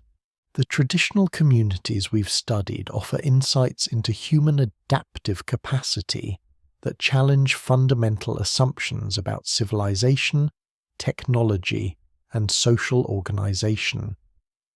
They achieved genuine sustainability under conditions that would overwhelm most modern systems. They maintained social cohesion through challenges that fragment contemporary communities. They created abundance through cooperation rather than accumulation. Their technologies weren't primitive but integrated, approaches to human adaptation that addressed physical, social, psychological, and spiritual dimensions of survival simultaneously. Their knowledge systems weren't simple but sophisticated, accumulated wisdom that enabled remarkable achievements using only locally available resources. Most importantly, they demonstrated that human communities are capable of extraordinary resilience when they function at their best. They proved that survival and humanity aren't opposing forces, that communities can maintain their essential character while navigating conditions that test every aspect of human endurance. The social technologies they developed may be as important as their material innovations. The leadership systems that balanced authority with accountability, the resource distribution systems that maintained equity while rewarding contribution, the decision-making processes that honored individual autonomy while ensuring collective action, the educational systems that transmitted knowledge across generations while allowing for innovation and adaptation, the conflict resolution systems that maintained social cohesion under stress, the psychological support systems that preserved mental health during the most challenging times. These achievements suggest possibilities for contemporary social organization that mainstream political science rarely considers. They offer models for governance, economic distribution, and community organization that deserve serious study and potential adaptation to modern circumstances. But the lessons aren't just about social organization, they're about human potential itself. The traditional communities we've studied reveal adaptive capacities that most people today never discover they possess. Physical resilience, psychological endurance, social cooperation, capabilities that remain latent until circumstances demand their development. The integration was crucial. Individual techniques worked because they were embedded within coherent systems that addressed multiple challenges simultaneously. Isolated survival skills rarely provided the effectiveness that integrated knowledge systems achieved. This suggests that contemporary approaches to resilience and adaptation need to be similarly holistic. The sustainability achievements of traditional communities offer insights that remain relevant for contemporary environmental challenges. They supported substantial populations for thousands of years without depleting their resource base, without creating the kind of environmental damage that undermines long-term survival. Their relationship with the natural environment wasn't exploitative but collaborative. They understood themselves as participants in natural systems rather than controllers of them.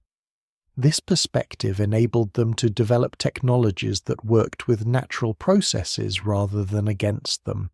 The knowledge preservation systems they developed could inform contemporary approaches to maintaining and transmitting essential information. They created redundant, distributed knowledge systems that were resistant to catastrophic loss. They embedded technical knowledge within cultural practices that made it memorable and meaningful. But perhaps most importantly, they proved that human communities can achieve remarkable things when they prioritize collective welfare over individual accumulation, when they develop leadership systems that serve community interests rather than elite privilege, when they create social institutions that enable cooperation under stress. Their story reminds us that the greatest human achievements often leave no trace except their success, no monument except the communities that continue to choose cooperation over competition, wisdom over force, hope over fear. The techniques they perfected may be lost, but the proof of human potential they provided remains available to anyone willing to learn from their example. The investigation is complete, but the learning continues. Spring always comes, and when it does, we remember that we are capable of far more than we usually need to discover, that human communities working together with wisdom and patience can endure almost anything while remaining recognizably human. In our era of uncertainty and rapid change, their achievements offer not just historical curiosity, but practical guidance for building resilient communities that can thrive through whatever challenges the future may bring. Their legacy isn't the specific techniques they mastered, but the proof that human beings, working together at their best, are capable of remarkable achievements under any conditions. The winter archives remain open, the mysteries continue, and somewhere in the silence between what we know and what we've forgotten, the possibility of rediscovering lost capabilities waits for anyone willing to look beyond the obvious answers to the deeper questions about what it means to be human under challenging conditions. Their winter has ended, but their story continues in every community that faces crisis together, every group that chooses mutual support over individual accumulation, every society that develops institutions serving collective welfare rather than elite privilege. The greatest human achievements often transcend the need for physical preservation, living entirely in the continuing possibility that others might discover similar capabilities when circumstances demand them. Winter always ends, spring always comes, and human communities working together with wisdom, patience, and genuine care for each other's welfare can endure almost anything while remaining recognizably human. That may be the deepest mystery of all, not how they survived, but how they remained themselves while doing so. Final Testimony, the Complete Circle Return interview with Joseph Two Eagles, 1 year later, Akwesasne Territory, October 2025. You've been studying our ancestors for 2 years now, and I can see in your eyes that you understand something different than when you started. That's good. That's how it should be. Knowledge isn't something you can just collect like artifacts in a museum. It has to change you, or it's not really knowledge at all. My grandmother used to say that every generation has to learn these lessons for themselves. You can't just tell someone about endurance. They have to discover their own capacity for it. You can't just describe cooperation. People have to experience what it means to depend on each other for survival. But here's what I've been thinking about since we first talked. These stories about Otanega and Tadodaho and the long winter, they're not just about the past. They're about patterns that repeat themselves in every generation, in every community that faces challenges that test what it means to be human. The winter of 1447 was extreme, yes, but every generation faces its own version of the long winter. For my grandmother's generation, it was the boarding schools that tried to destroy our languages and cultures. For my father's generation, it was the Great Depression and the war. For my generation, it was urban relocation and the loss of traditional lands. Each time, communities has to make the same choices Otanega made. How do you preserve what's essential while adapting to changing circumstances? How do you maintain hope when everything familiar is being destroyed? How do you keep people together when powerful forces are trying to pull them apart? The techniques change, but the challenges remain the same.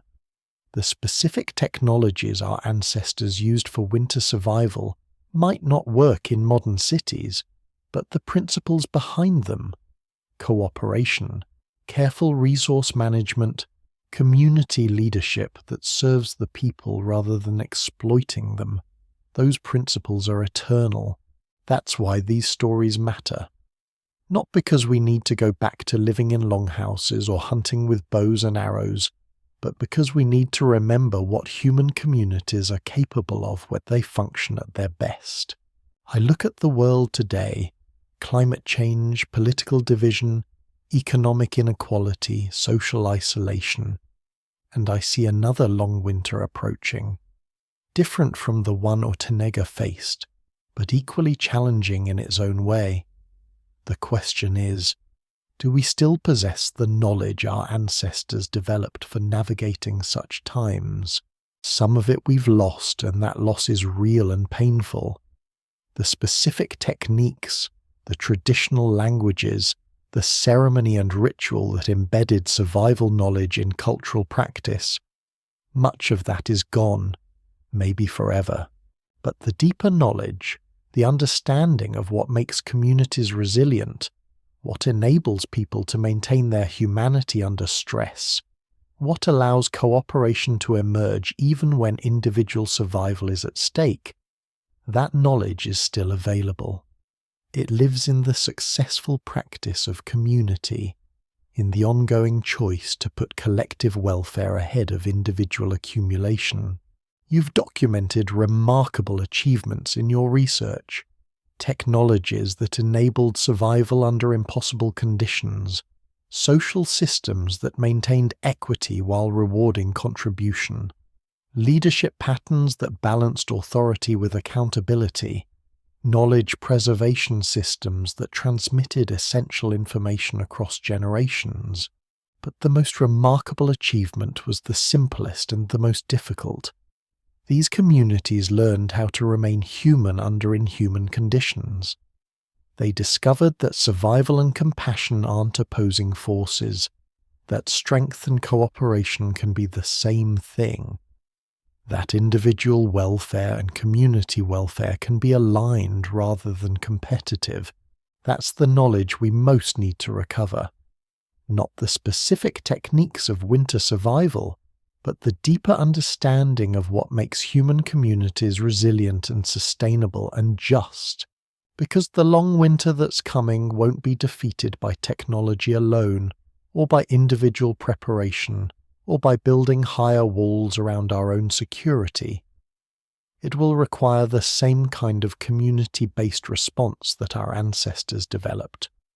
Cooperation across difference, resource sharing that prioritizes need over accumulation, leadership that serves the people rather than exploiting them. The stories you've been collecting aren't just historical documentation. They're instruction manuals for the challenges we face today. They remind us that human beings are capable of extraordinary achievements when they work together with wisdom and patience and genuine care for each other's welfare.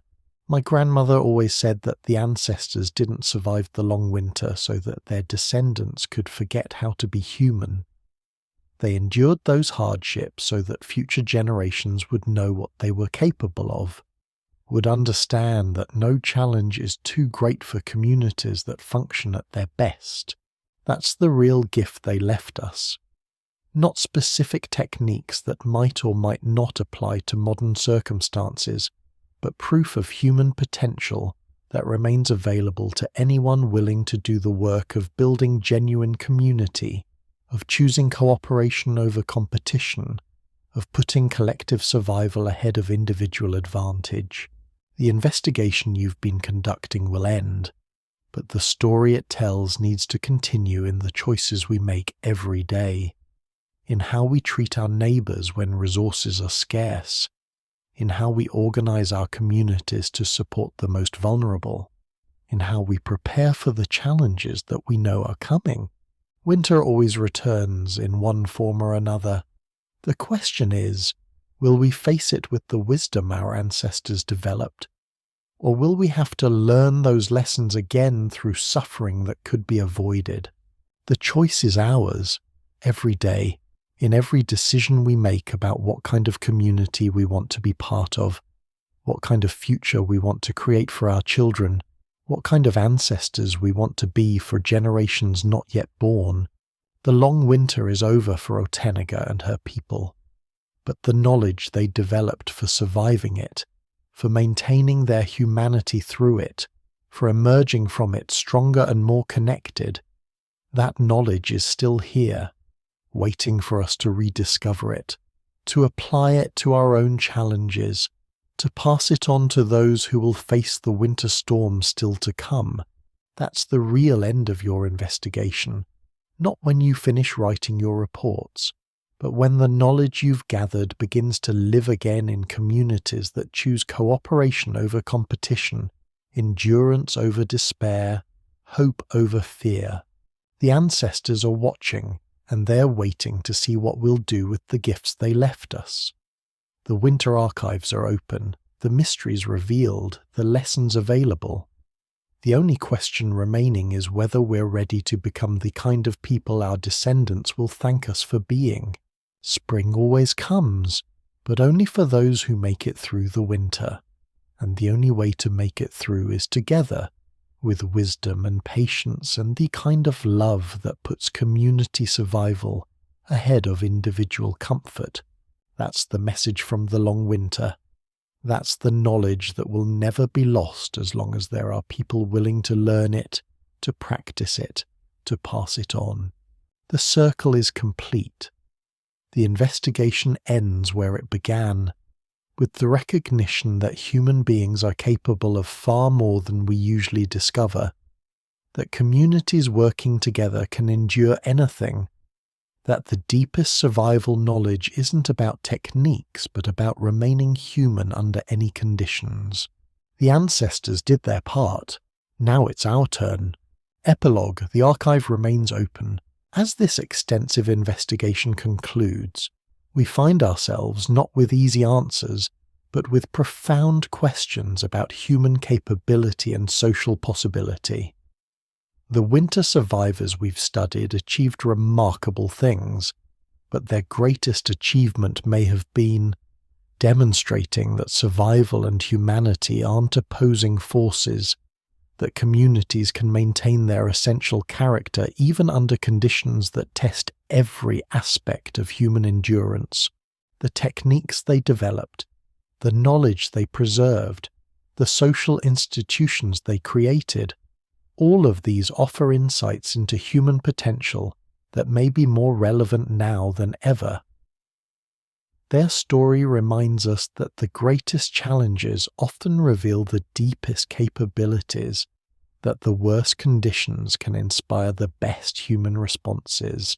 The archaeological silence that initially frustrated our investigation has become its most profound teaching. Some knowledge transcends the need for physical preservation. Some wisdom lives entirely in the successful practice of remaining human under inhuman conditions. Some achievements leave no trace except their success, and the continuing possibility that others might discover similar capabilities when circumstances demand them. Winter always ends, spring always comes, and human communities working together with wisdom, patience, and mutual care can endure almost anything while remaining recognizably human. That may be the deepest mystery of all, not how they survived, but how they remained themselves while doing so. The investigation ends, but the story continues in every community that chooses cooperation over competition, in every group that develops resilience through mutual support, in every society that discovers abundance through sharing rather than accumulation. Their greatest legacy isn't the techniques they perfected or the knowledge they preserved, but the proof that human beings are capable of remarkable achievements when they function at their best. Thank you for joining this investigation into forgotten history. If you enjoyed this approach to historical mysteries, Subscribe for more documentary-style explorations of the past. There's another fascinating investigation waiting right here, or you can simply join our community of history detectives exploring human potential across time and culture. The Winter Archives remain open, the mysteries continue, and somewhere in the silence between what we know and what we've forgotten, the possibility of rediscovering lost capabilities waits for anyone willing to look beyond the obvious answers to the deeper questions about what it means to be human under impossible conditions. Spring always comes, and when it does, we remember that we are capable of far more than we usually need to discover. The investigation ends, but the story continues in the quiet knowledge that human beings are capable of far more than we usually need to discover.